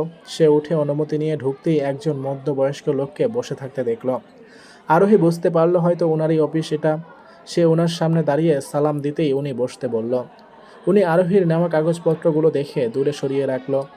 আরোহী ভেবেছিল উনি চাকরির যোগ্যতা নিয়ে কথা বলবেন, কিন্তু না, কাগজপত্র দেখেই উনি আরোহীর দিকে এক অন্য দৃষ্টিতে দেখল। ডিভোর্সি? জি। চাকরি দরকার? আরোহীর মাথা নাড়তেই লোকটি আবারও আগের ন্যায় দৃষ্টিতে আরোহীকে নিচ থেকে উপরে দেখে নিল। চাকরি তো অনেক আছে, কিন্তু তা তোমার যোগ্যতা অনুসারে নয়। কিন্তু আমি তবুও তোমাকে দিতে পারি। কোন চাকরি দরকার তোমার? টাকা চাই? লোকটির কথা বলা আর এমনভাবে তাকানোর অর্থ বুঝতে পেরে আরোহীর ঘৃণায় গা রিরি করে উঠল। সে আর চুপ না থেকে উঠে দাঁড়ালো। তোদের মতো মুখোশ পরা মানুষদের ধরে থাপড়ানো উচিত। বলতে গিয়েও আরোহীর মুখ সামলে নিল, কারণ এই লোকটির অফিস, কিছু হলেই আরোহীর বিপত্তি। সে লোকটির সামনে থেকে চৌ মেরে নিজের কাগজপত্রগুলো নিয়ে কেবিন ছেড়ে বেরিয়ে গেল। যত আশা নিয়ে বেরিয়েছিল ততটা ভারাক্রান্ত মন নিয়ে বাসায় ফিরেছিল।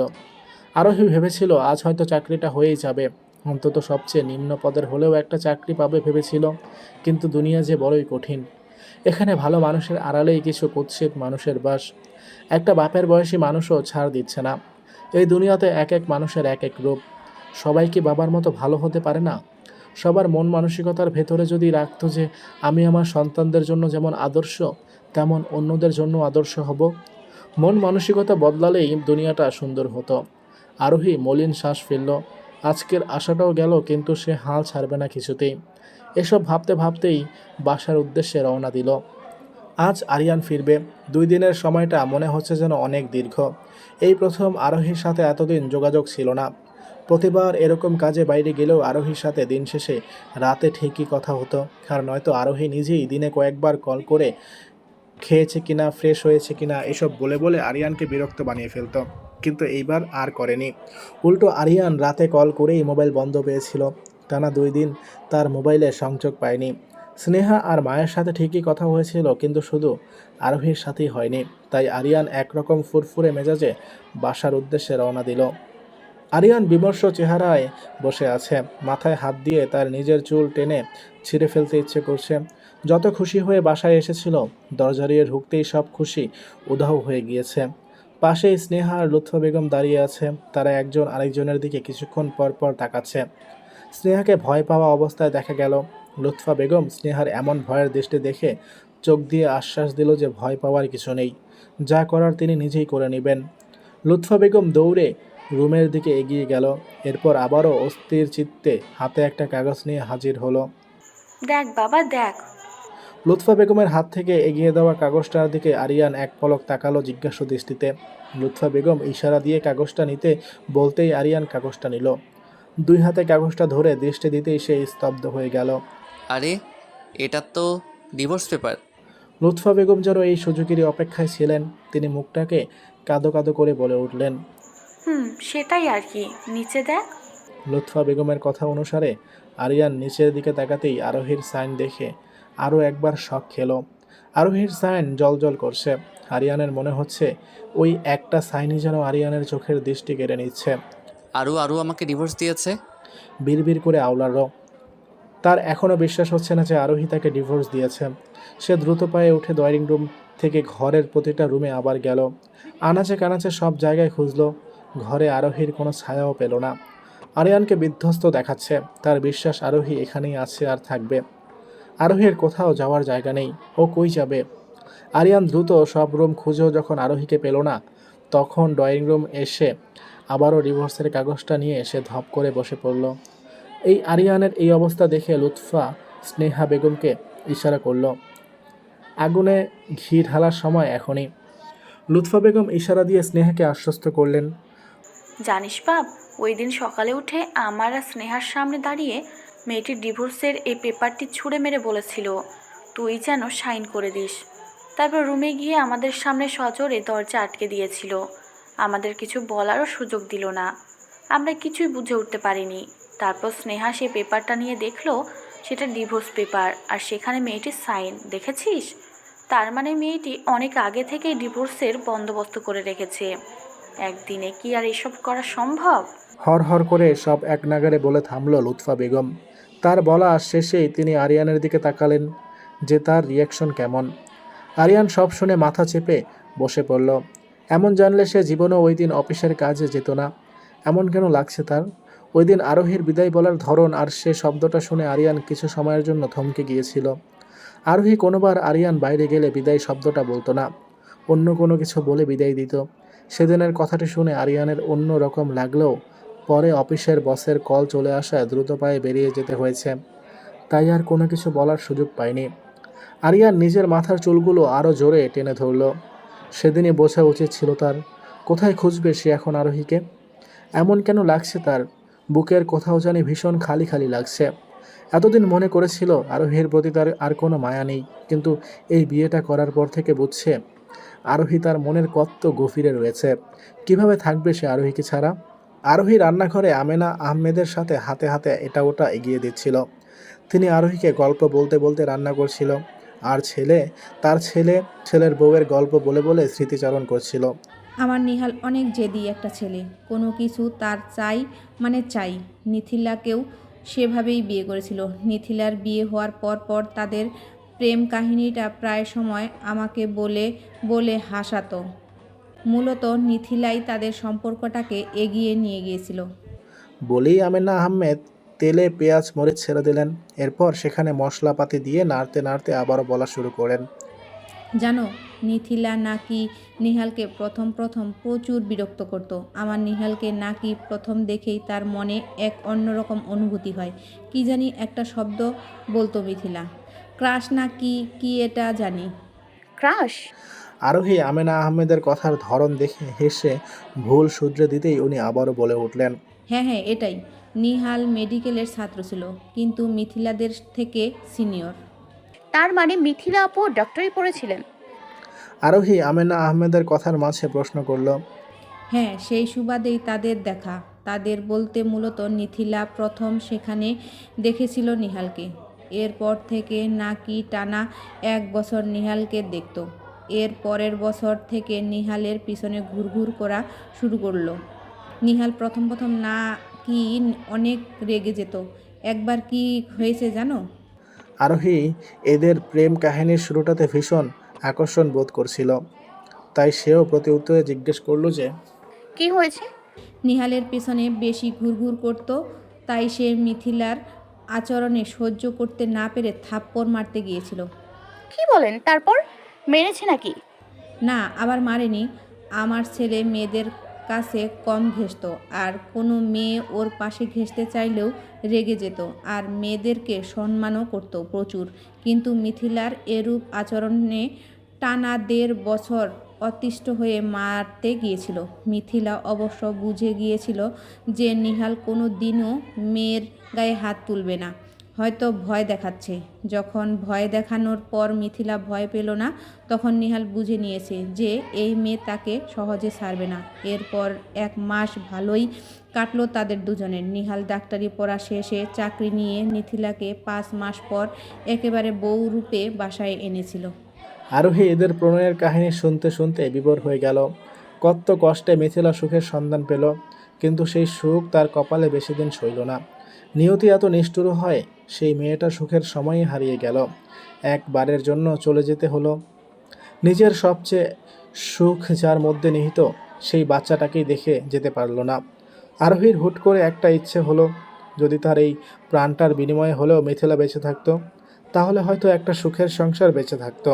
হঠাৎ এমন সময় রুহানকে দৌড়ে আসতে দেখে আরোহী ফিরে তাকাতেই দেখলো রুহান হাতে মোবাইল নিয়ে আরোহীর দিকে তাক করে বলে উঠল।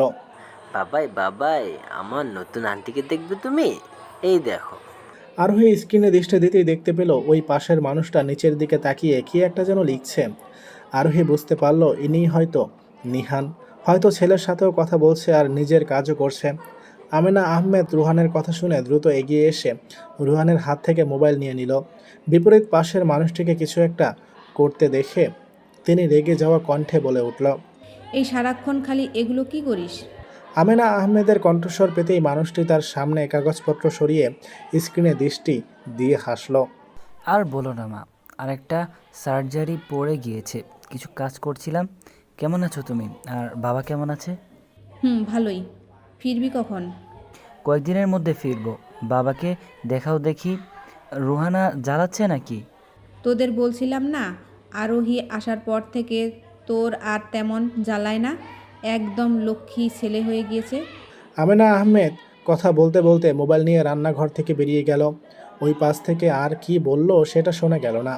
আরোহী মলিন শ্বাস ফেলল। এতক্ষণ পাশে ছিল বিধায় সে স্ক্রিনে দেখেছিল মানুষটাকে।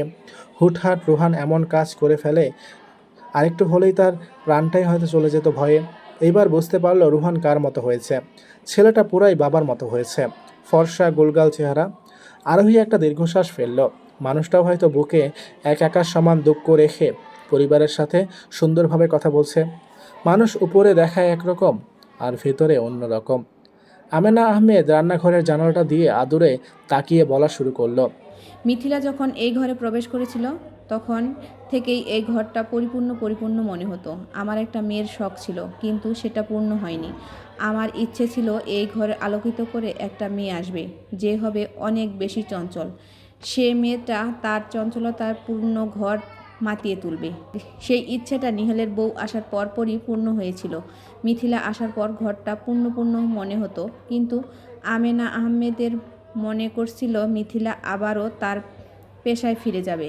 অবশ্য তিনি রাজিও ছিলেন, কিন্তু মনে করেন মেয়েদের একটা নির্দিষ্ট খুঁটি থাকা উচিত। কিন্তু মিথিলা আমার ভাবনা থেকে আরও এক ধাপ এগিয়েছিল।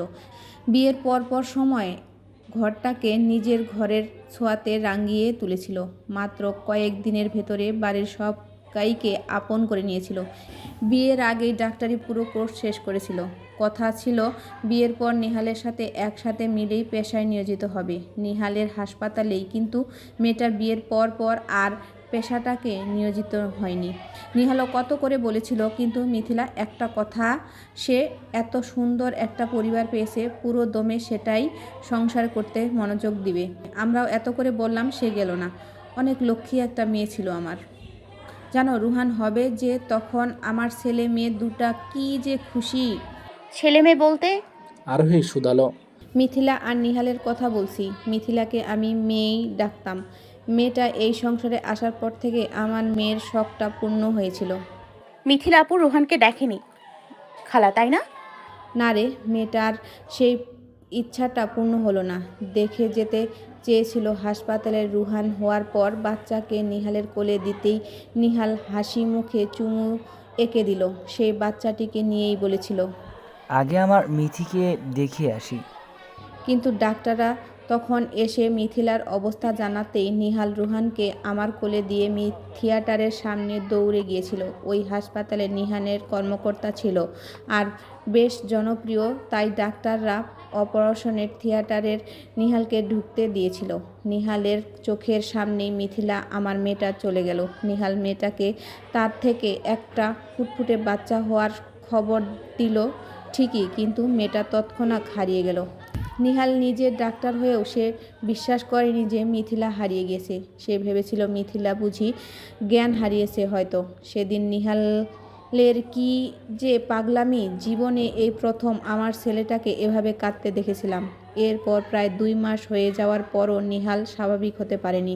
ধীরে আস্তে রোহানের দিকে তাকিয়ে নিজেকে স্বাভাবিক জীবনে ফিরিয়ে এনেছে। সেই দিনগুলো মনে পড়লে এখনও খারাপ লাগে। আমার লক্ষ্মী মেয়েটা হুট করে চিরতরে হারিয়ে গিয়েছিল। এরপর থেকে এই বাসায় সবাই এমনই মুখে উপর হাসি আনত, শুধুমাত্র রোহানের জন্যই। আর আমার ছেলেটা একদম চুপচাপ হয়ে গিয়েছিল, আর কোনো কিছুই বায়না ধরে না, গম্ভীর হয়ে গিয়েছে। ছেলেটাকে কত করে বললাম যে আমাদের শেষ বয়স হয়েছে, যাতে একটা বিয়ে করে, কিন্তু ছেলেটা কিছুই বলে না। চুপচাপ রোহানের দিকে তাকিয়ে বুঝিয়ে দেয় যে তোমাদের জন্য বিয়ে করলেও আমার ছেলের মা পাবে না। বলতেই আমেনা আহমেদের চোখের কার্নিশ দিয়ে অশ্রু গড়িয়ে পড়ল। আমেনা আহমেদের কথা শুনে আরোহীও চোখ দিয়ে অশ্রু গড়িয়ে পড়ল। আপুটার কপালে সুখ বুঝি বেশি সময়ের জন্য ধরা দেয়নি। খালার কথা শুনে বুঝলো মেয়েটা টানা 2 বছর একতরফা ভালোবেসে নিহান নামক মানুষটার পেছনে ঘুরঘুর করেছিল। যারও বিয়ের পর সব সুখ এসে ধরা দিল, তখনই হুট করে চলে যেতে হলো। আহা জীবন! আরোহীর হুট করে একটা ইচ্ছে হলো। সে ভাবলো সেদিন মেয়েটার বদলে যদি তার জীবন চলে যেত, অন্তত আজকে একটা অনেক সুখের সংসার হতো। একটা প্রাণের বিনিময়ে যদি আরেকটা দিতে পারত। সেদিন সারা দিনটাই মাটি হলো আরোহীর। কোনো কিছুতেই আর মন বসেনি। রুহানের সাথেও আর হেসে খেলে কথা বলা হয়নি। রুহানকে খাবার খাইয়ে ঘুম পাড়িয়ে দিতেই বাধ্য ছেলের মতো ঘুমিয়ে পড়েছিল। এই ছেলেটাও হয়েছে একদম বুঝদার।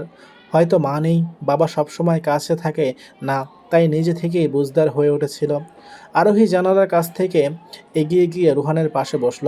ঘুমন্ত ছেলেটার চেহারাতে যে কি মায়া! আরোহীর এই ছেলেটার জন্য ভীষণ মন পড়ে। চাকরি নিয়ে এই বাসা থেকে চলে গেলে সবাই অনেক স্মরণে পড়বে। একটা অচেনা অজানা মেয়ের মুখের কথা বিশ্বাস করে এতদিন আপনের মতো রেখেছে, সেই কৃতজ্ঞতার ঋণ হয়তো কখনো শোধ করা হবে না। চাইলেও সেই ঋণের সমান শোধ হবে না। খালা আর আঙ্কেলকে বা কোনো মতেই মানিয়ে চলে যেতে পারবে, কিন্তু এই ছেলেটাকে সারা সে কীভাবে নিজেকে একা মানিয়ে নিবে? কিন্তু এটাই যে নিয়তি, কষ্ট হলেও যে মেনে নিতেই হবে। মা। মাথায় কারো উষ্ণ ছোঁয়া পেয়ে কারো ডাকে আরোহী সন্ধি ফিরে পেল। সে দ্রুত চোখ তুলে তাকাতেই দেখলো আমেনা আহমেদ দাঁড়িয়ে আছেন। তা দেখে সে নিজেও উঠে দাঁড়ালো।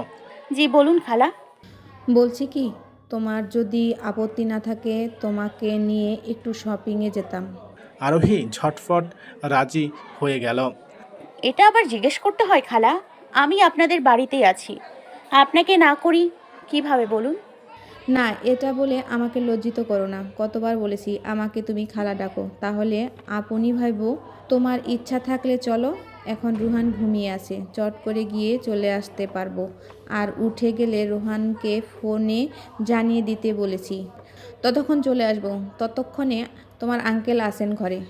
আরোহী রুহানের ব্যাপারেই প্রশ্ন করতে নিচ্ছিল, আর আমেনা আহমেদ ঝটপট তার সব প্রশ্নের উত্তর এক নাগারে বলে দিতেই সে জানালো সে যেতে পারবে।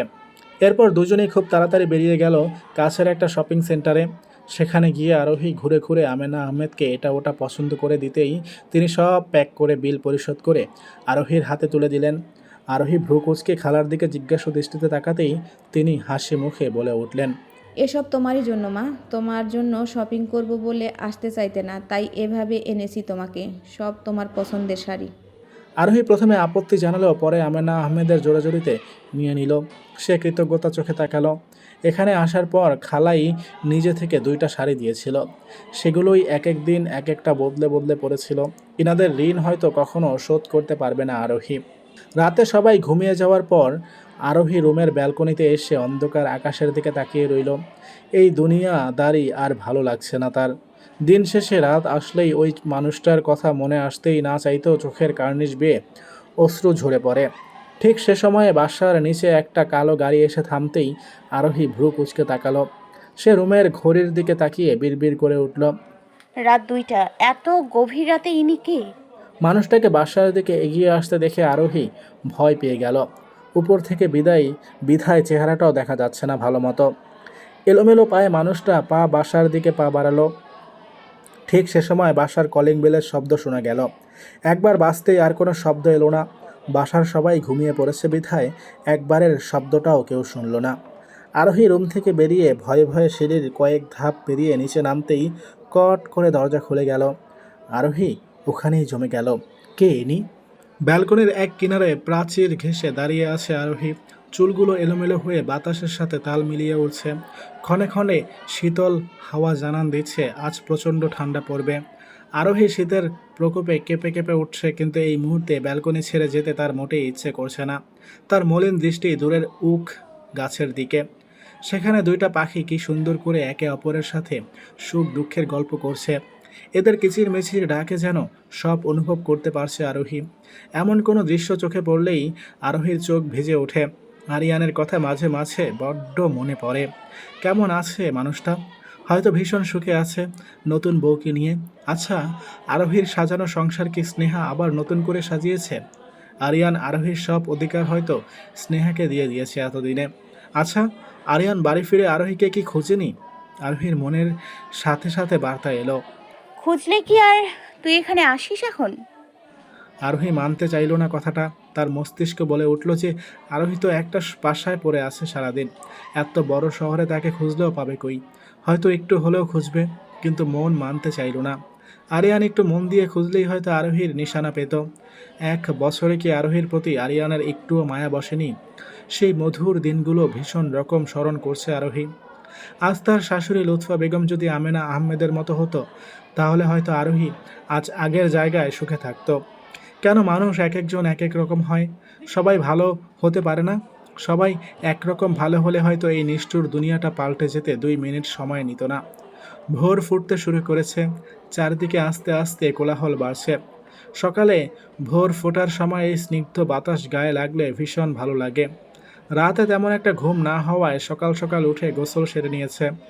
লম্বা চুল বেয়ে বেয়ে পানি চুপসে চুপসে পড়ছে। পরনের শাড়ি কোমরের দিকে ভিজে যাচ্ছে, কিন্তু সেদিকে আরোহীর খেয়াল নেই। পূব আকাশে সূর্য উঁকি দিচ্ছে। দেখতে দেখতে চারদিকে সূর্যের কিরণ তীর্যকভাবে ছড়িয়ে পড়ল। আস্তে আস্তে নীরব রাস্তাটা কোলাহলে ভরে এলো। কেউ কেউ চাকরিতে যাচ্ছে, আবার কেউ কেউ বাচ্চা নিয়ে স্কুলে যাচ্ছে। এক একজনের উদ্দেশ্য ভিন্ন ভিন্ন। আরোহী রাস্তা থেকে দৃষ্টি সরিয়ে সূর্যের দিকে তাকালো। ছোটবেলায় আশ্রমের খেলার সঙ্গীদের সাথে খেলতে খেলতে হঠাৎ আরোহীর একটা ইচ্ছা জাগত। সে বলে উঠত, চল আমরা একটা খেলা করি, যে আমাদের মধ্যে কে কতক্ষণ সূর্যের দিকে তাকিয়ে থাকতে পারে। আরোহীর কথায় সবাই রাজি হতো। সূর্যের দিকে কিছুক্ষণ তাকাতেই সবার চোখ দিয়ে পানি পড়ে অনেকে চোখ বন্ধ করে ফেলতো। তেমন সময় খালা দৌড়ে এসে বলতো, এসব খেলা কে শিখিয়েছে? খালার কথায় সবাই আরোহীর দিকে ইশারা করলে তিনি আরোহীর পাশে এসে মাথায় একটা ছোট চাপড় মেরে বলতো। এসব ভালো না, চোখ নষ্ট হয়ে যাবে। আরোহী তখন অবুঝের মতো বলে উঠত, খালা, চোখ দিয়ে পানি পড়লে ভালো লাগে আমার। নাক মুখ লাল হয়ে যাওয়া, চোখ ফুলে যাওয়া সুন্দর না? তখন খালা আরোহীর কথায় তার দিকে তাকিয়ে থাকতো আর বলতো, একদিন বড় হয়ে এসব আর ভালো লাগবে না, সুন্দর কথা আর মাথায়ও থাকবে না। আরোহী কিছু বুঝে উঠতে পারতো না তখন, শুধু অবুঝের মতো দৃষ্টিতে খালার দিকে তাকিয়ে থাকতো। আরোহী আর বেশিক্ষণ সূর্যের দিকে তাকিয়ে থাকতে পারল না। সে চোখ দিয়ে অশ্রু বেরিয়ে গেছে। সে দ্রুত চোখ বন্ধ করে ফেলল।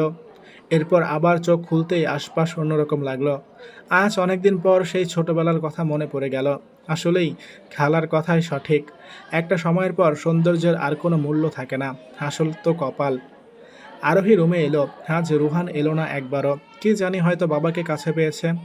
এমনি এতদিন প্রতিদিন সকালে ঘুম থেকে উঠে সোজা আরোহীর কাছে এসে তার কোলে উঠে যেত। আরোহী মুখ ধুয়ে ফ্রেশ করে খাবার খাইয়ে দিলেই খেত, কিন্তু আজ আসলো না। আরোহীর হঠাৎ খারাপ লাগা কাজ করতেই সে তাচ্ছিল্য হাসল। 2 দিনে একটু সুখ পেয়েছে বুঝি একেবারের জন্য সুখটা নিজের হয়ে গেল, সেটা ভাবলো কি করে? আরোহী তো পর, হয়তো রুহান তাকে 2 দিনে নিঃসন্তানের সুখটা পূর্ণ করেছিল, কিন্তু তা তো একবারের জন্য নয়। আরোহী আর কিছু না ভেবে ওয়াশরুমে গিয়ে মুখে পানির ঝাপটা দিয়ে রুম থেকে বেরিয়ে গেল। সে রান্নাঘরের উদ্দেশ্যে সিঁড়ির ধাপে পা বাড়াতে নিতেই বিপরীত রুমের দরজার দিকে চোখ যেতেই কালকে রাতের ঘটনাটা মনে পড়ে গেল। কাল রাতে যখন মানুষটা এলোমেলো ক্লান্ত পায়ে দরজা খুলে বাসায় ঢুকে, তখন অন্ধকারের মাঝে আরোহী ভালোভাবে মুখ দেখেনি। সে ভেবেই নিয়েছিল চোর। এক মুহূর্ত মাথায় আসেনি যে চোর কিভাবে ভদ্র পোশাকে গাড়ি নিয়ে আসবে। যখন একবার তার চোর উচ্চারণ করলো, ঠিক ওই সময় নিহানের দৃষ্টি আরোহীর দিকে পড়ল। অন্ধকার বিদায় কেউ কারো চেহারা তেমন একটা দেখেনি। মানুষটা ভ্রু কুঁচকে এগিয়ে এসে আরোহীকে প্রশ্ন ছুড়ল। কে আপনি? আরোহী? সে কোনো মতেই উচ্চারণ করলো। আরোহীর নাম শুনে নিহান নামক মানুষটা চমকালো না। হয়তো আমেনা আহমেদের কাছ থেকে শুনে চিনে নিয়েছে। আমি নিহান, চোর নয়। আরোহীর ভাবনার মধ্যেই নিহান নামক মানুষটা আর কিছু বলার সুযোগ না দিয়ে সোজা সিঁড়ি বেয়ে চলে গেল। এদিকে আরোহী লজ্জায় মাথা নুয়ে ফেলল। শেষ পর্যন্ত বাড়ির ছেলেকে কিনা চোর বানিয়ে ফেলল। রাতের ঘটনাটা মনে করতেই আরোহী হেসে দিল। কি এক লজ্জাকর পরিস্থিতি। আরিয়ানের দিন এখন শুরু হয় তিক্ততায় ঘেরা। আজও ব্যতিক্রম নয়। অ্যালার্মের কান ফাটা শব্দে কপাল কুঁচকে সে উঠে বসল। বসা অবস্থায় কিছু সময় দোকান চেপে ধরল। প্রতিদিন মাথার পাশে অ্যালার্মের তীব্র ঝাঁঝালো শব্দে মাথা ব্যথা উঠে যায়, কিন্তু কিছুই করার নেই। স্নেহার সাথে এই অ্যালার্ম নিয়ে প্রতিদিন ঝগড়া হয়। মেয়েটা বিয়ের আগে ছিল একরকম, আর বিয়ের পর আরেক রকম হয়ে গেল। বিয়ের আগে এখানে বেড়াতে আসলে অনেক তাড়াতাড়ি ঘুম থেকে উঠে আরোহীর আগে নাস্তা বানিয়ে ফেলত, কিন্তু এখন আরিহানের অফিসের টাইম হয়ে গেলেও ঘুম থেকে ওঠে না। আরও অ্যালার্মের শব্দে বিরক্ত হয়ে বলে অ্যালার্মটা যাতে আরিয়ানের একদম পাশে রাখে, স্নেহার ঘুমে যাতে ডিস্টার্ব না হয়। আজও এর ব্যতিক্রম নয়। অথচ আরোহী থাকাকালীন আরিয়ানের কোনোদিন অ্যালার্মের প্রয়োজন পড়েনি। আরোহী সকাল সকাল উঠে নাস্তা বানিয়ে আরিয়ানের কাছে আধ ঘন্টা আগে এসে হাজির হতো। এরপর আস্তে আস্তে ডাকতো। সে জানতো আরিয়ানের মাইগ্রেন আছে। হুট করে বেশি আওয়াজ করে ডাকলে মাইগ্রেনের ব্যথা উঠতে পারে, তাই আস্তে আস্তে ডাকতো। কিন্তু এখন সব অতীত। সময়ের সাথে সাথে সব বদলে গেছে। এখন আরিয়ানের নিত্যসঙ্গী মাইগ্রেন। আরিয়ান মাথা ধরে উঠে দাঁড়ালো। ওয়াশরুম থেকে ফ্রেশ হয়ে রুমে এসেও স্নেহাকে ঘুমিয়ে দেখল। আরিয়ান চুপচাপ তৈরি হয়ে বেরিয়ে গেল রুম থেকে। ড্রয়িং রুমে আসতেই দেখলো রান্নাঘর থেকে টুংটাক আওয়াজ আসছে। আরিয়ান এগিয়ে গেল। রান্নাঘরে মাকে কাজ করতে দেখে একটা মলিন শ্বাস ফেলল। এখন এসব সব সময় চলে। স্নেহা বেলা 12টায় উঠে নাস্তা সেরে আবারও রুমে চলে যায়। সব কাজ লুৎফা বেগমকেই করতে হয়। এই বৃদ্ধ বয়সে এসব আর সহ্য করা যাচ্ছে না। এই অবস্থায় কাজ করতে তার শরীর সয় না।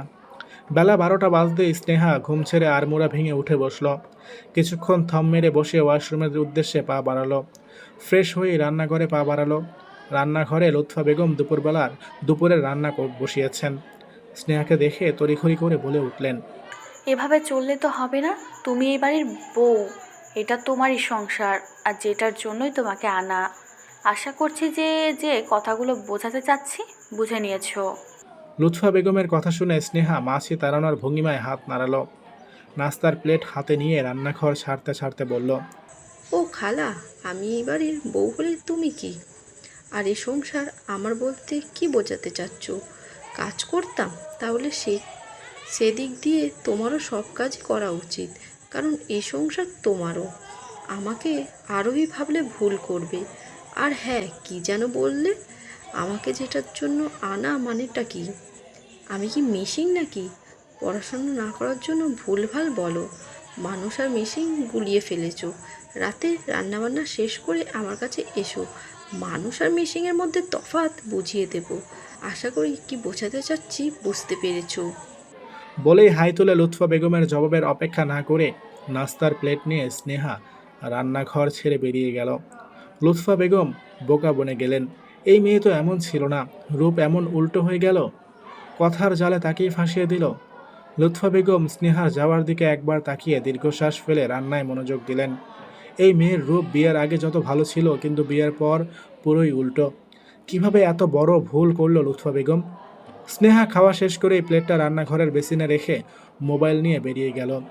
লুৎফা বেগম সবজি কাটছিলেন। একবার স্নেহার রেখে যাওয়া প্লেটটার দিকে তাকিয়ে মলিন শ্বাস ফেলল। তার শরীর আর সইছে না এইসব। আরোহী থাকতে রান্নাঘরে কোনোদিন পা দিতে হয়নি।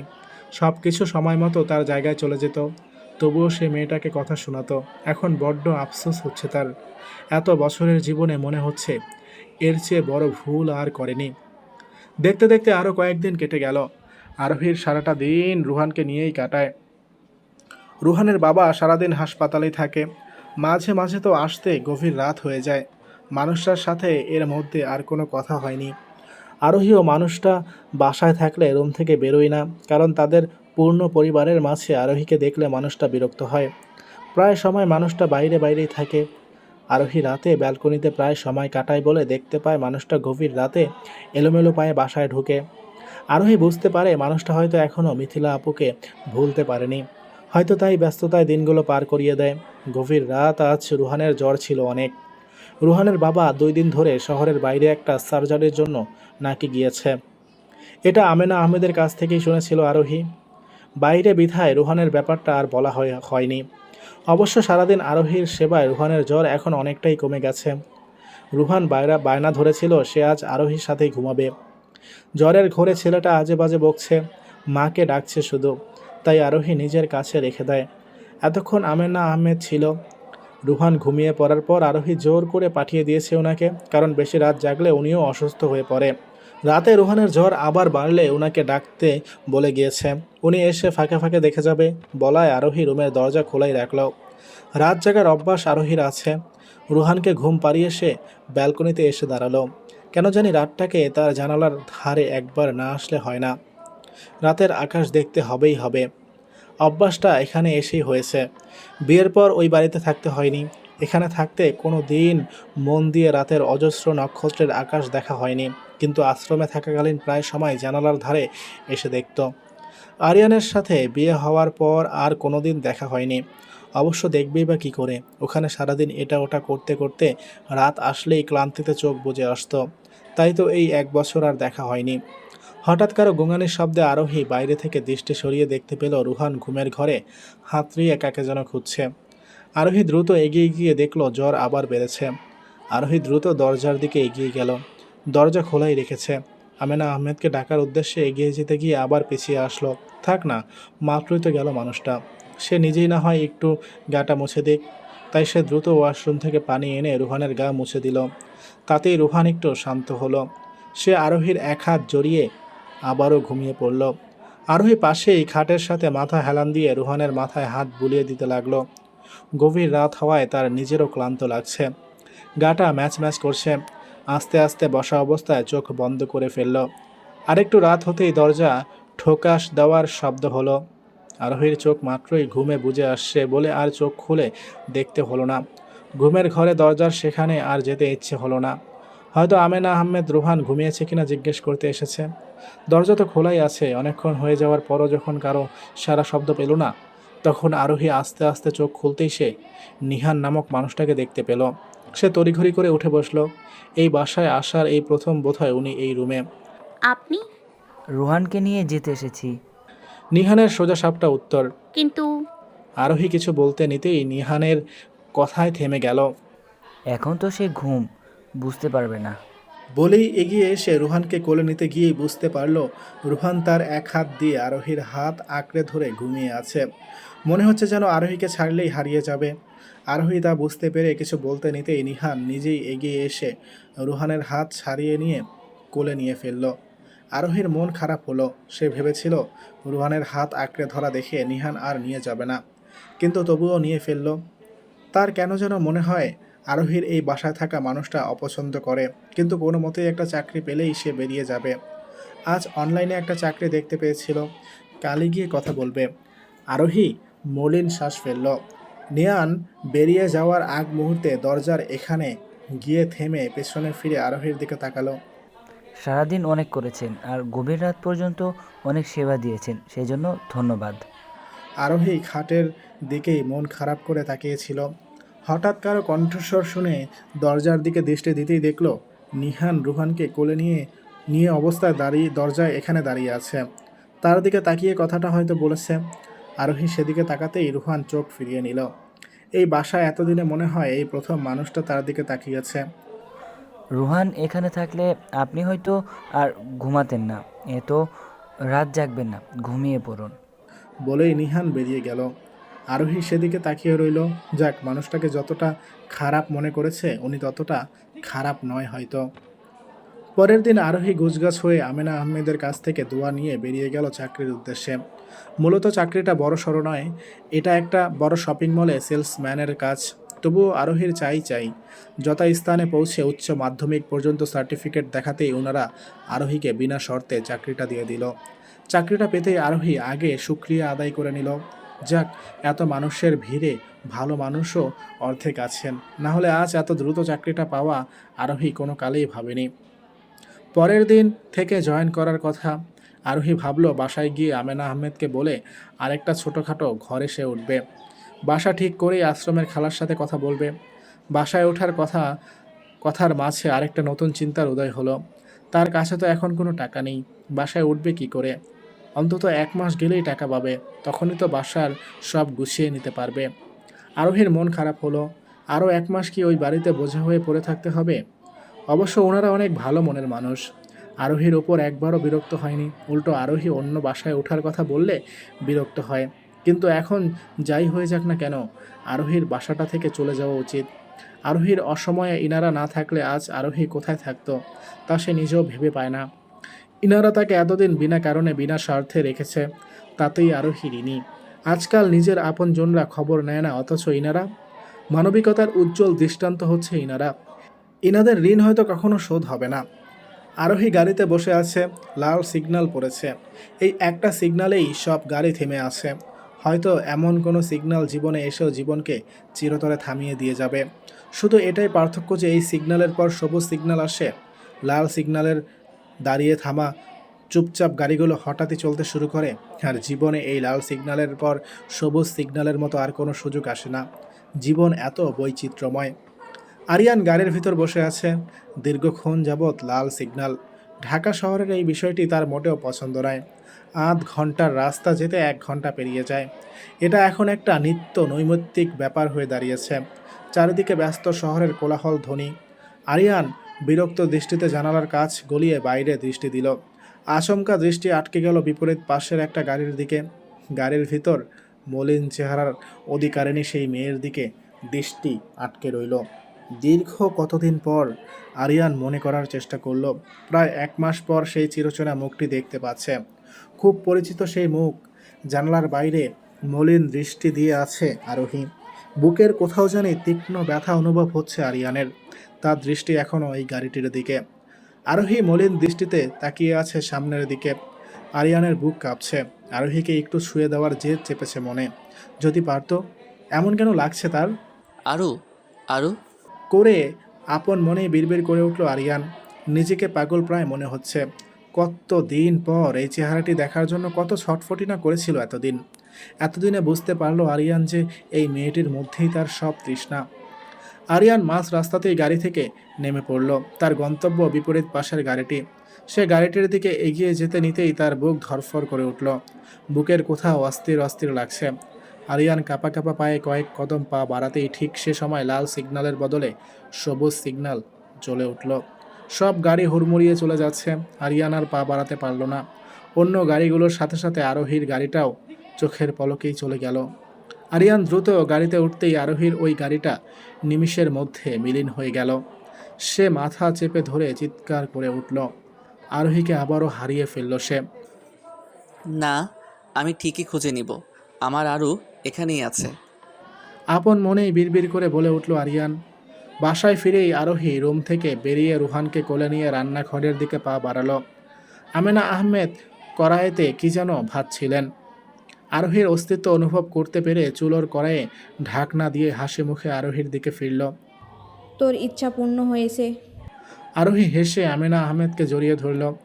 আজ তার খুশির দিন। হোক না কোনো ছোটোখাটো চাকরি, তবুও একটা চাকরি তো। সে তো আরামসে জীবন কাটিয়ে দিতে পারবে। আমেনা আহমেদও মনে মনে শুকরিয়া আদায় করল। অবশেষে মেয়েটার মুখে রাজ্যের খুশি দেখা গেল। জয়েন কখন? কাল। বলেই আরোহী আমেনা আহমেদের দিকে তাকিয়ে উসখুস করতে লাগলো। তা দেখে আমেনা আহমেদ আরোহীর মাথায় হাত বুলিয়ে আশ্বাস দিল। কি কিছু বলবি মা? বলছি কি খালা, এইবার তো চাকরি পেয়ে গিয়েছি।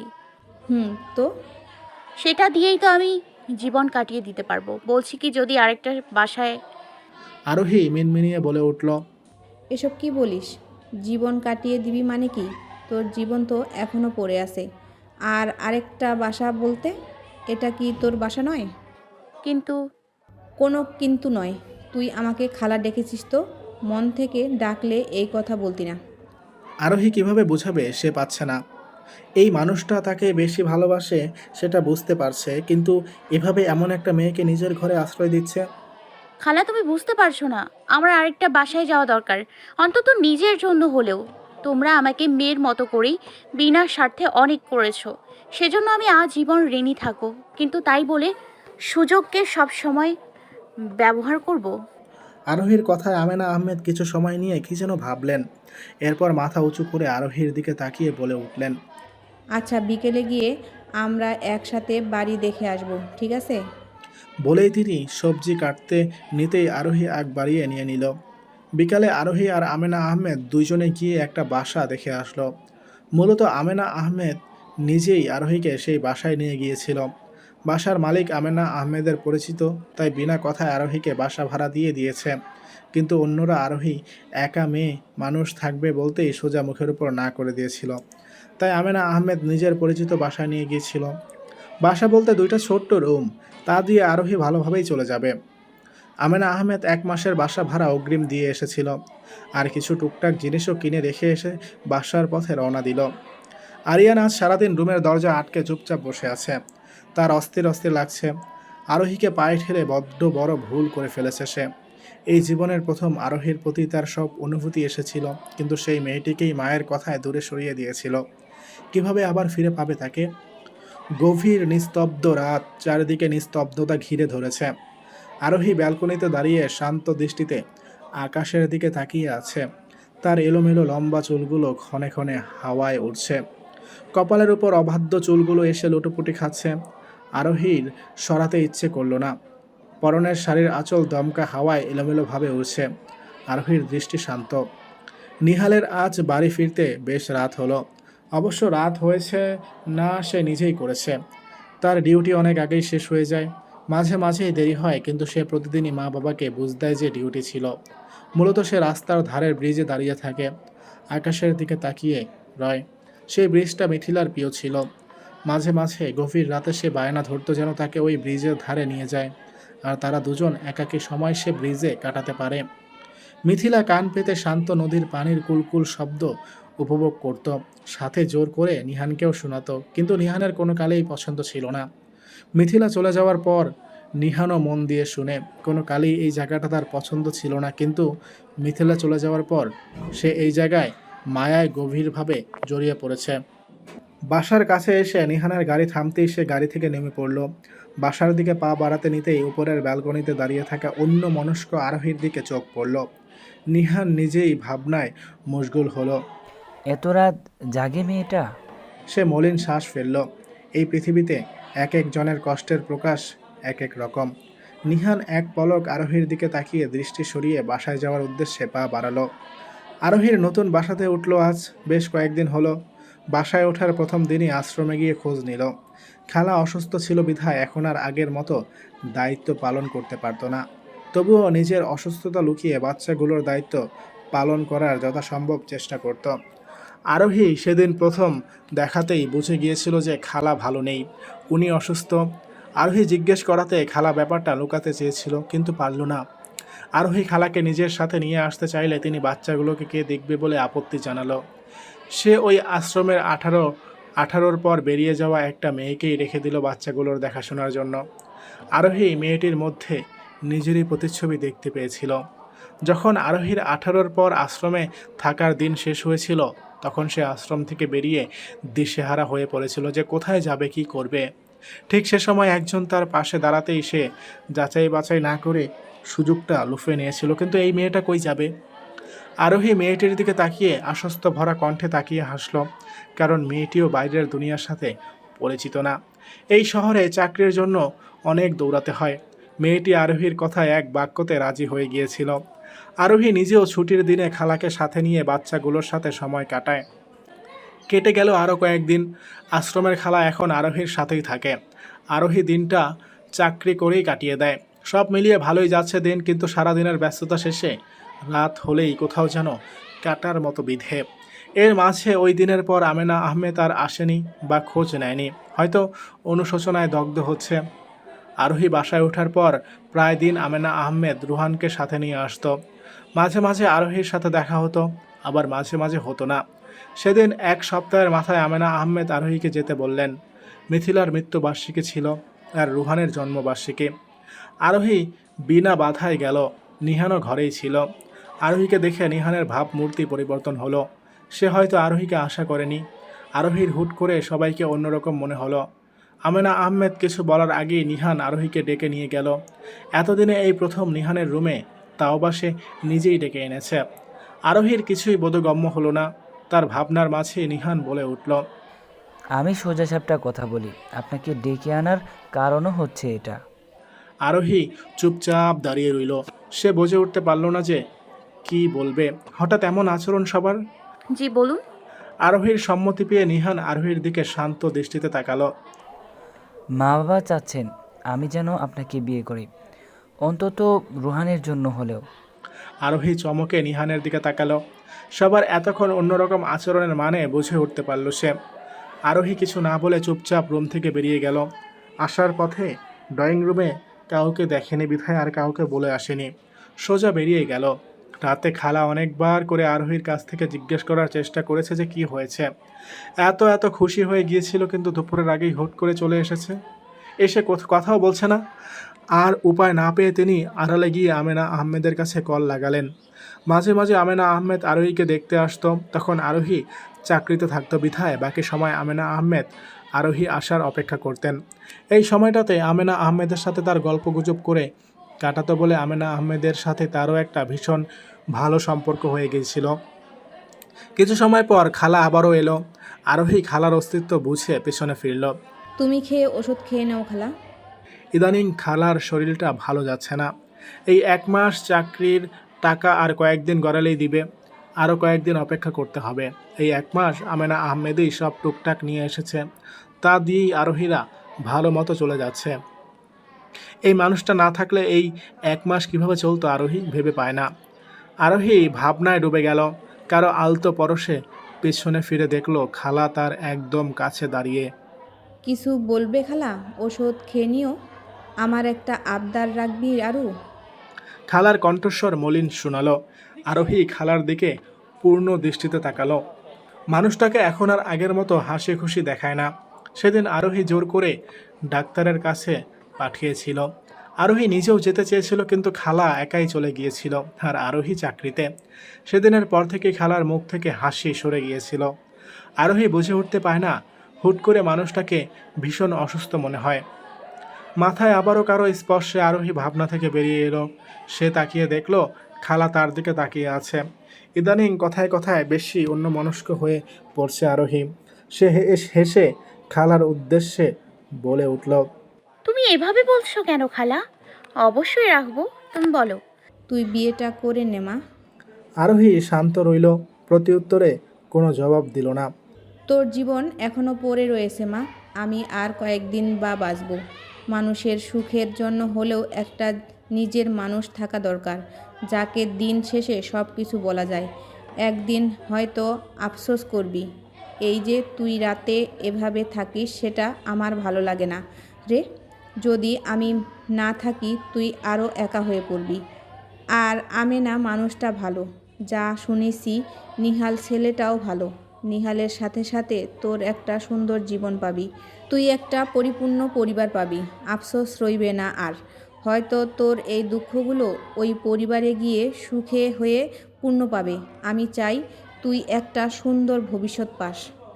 আরোহী জানে খালা তার নিজেরই কথা ব্যাখ্যা করছে। হয়তো এই বয়সে এসে নিজের একটা কাছের মানুষের অভাবে দগ্ধ হচ্ছে। আরোহী মলিন শ্বাস ফেলে জানালার বাইরে ব্যস্ত শহরের দিকে দৃষ্টি দিল। আরোহী আজ চাকরিতে গেল না। সে পাশাপাশি একটা কলেজে স্নাতকে অ্যাডমিশন নিয়েছে। 1 বছর আগে উচ্চ মাধ্যমিক দিয়েছিল, বিধায় বেশি বেগ পেতে হয়নি।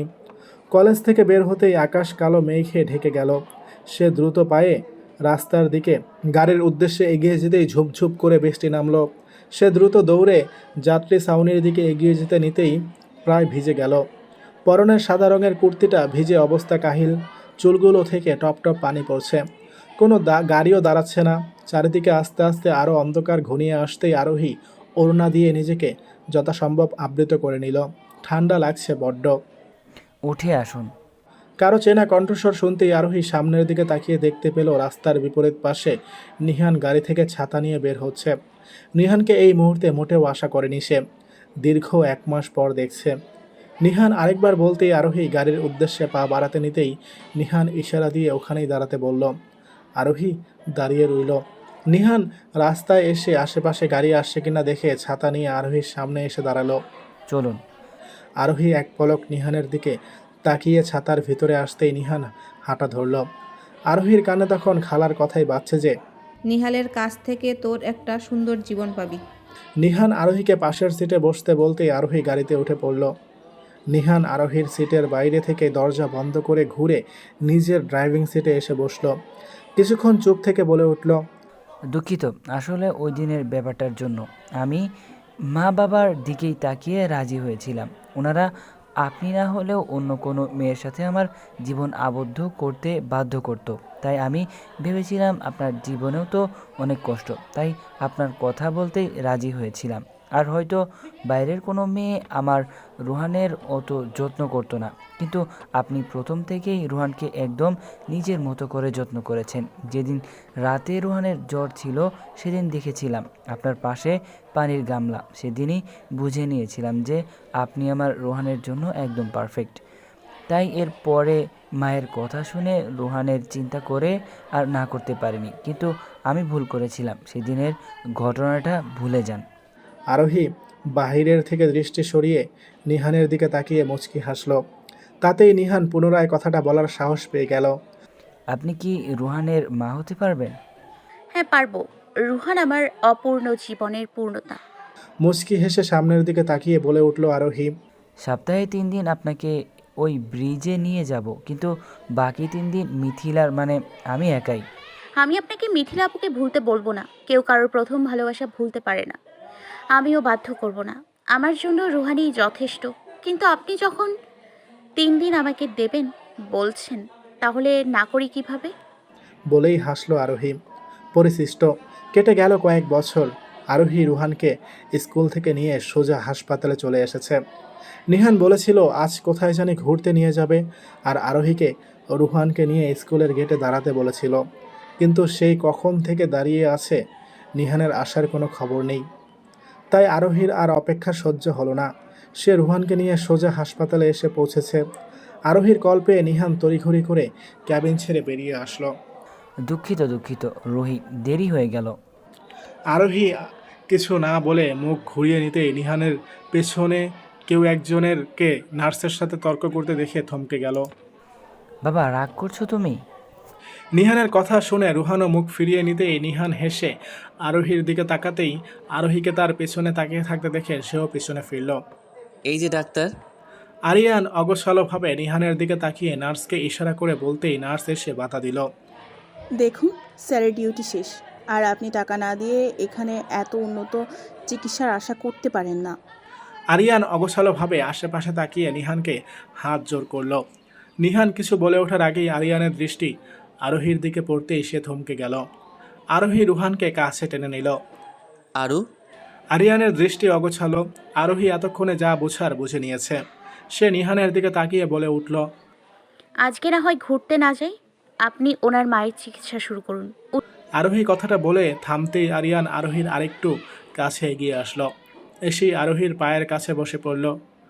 আরোহী সরে যেতে নিতেই আরিয়ান পা ঝরিয়ে ধরে বলে উঠল, আমাকে মাফ করে দিও। তুমি যাওয়ার পর আমি একটা দিনও ভালো ছিলাম না।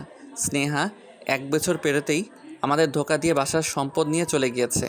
সেই পর্যন্ত মা আর ভালো ছিল না। মা অসুস্থ হয়ে পড়ার পর সব কিছু বলেছে আমাকে ক্ষমা করো।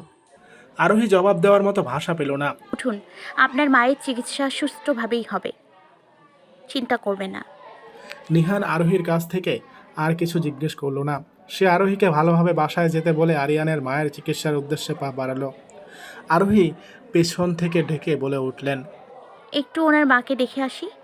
নিহান হ্যাঁ সূচক মাথা নাড়তেই আরোহী এগিয়ে গেল। লুৎফা বেগমকে চেনাই যাচ্ছে না, কি শক্তপোক্ত শরীরের মহিলা একদম জীর্ণ শীর্ণ হয়ে গেল। লুৎফা বেগম বাইরেই তাকিয়েছিলেন।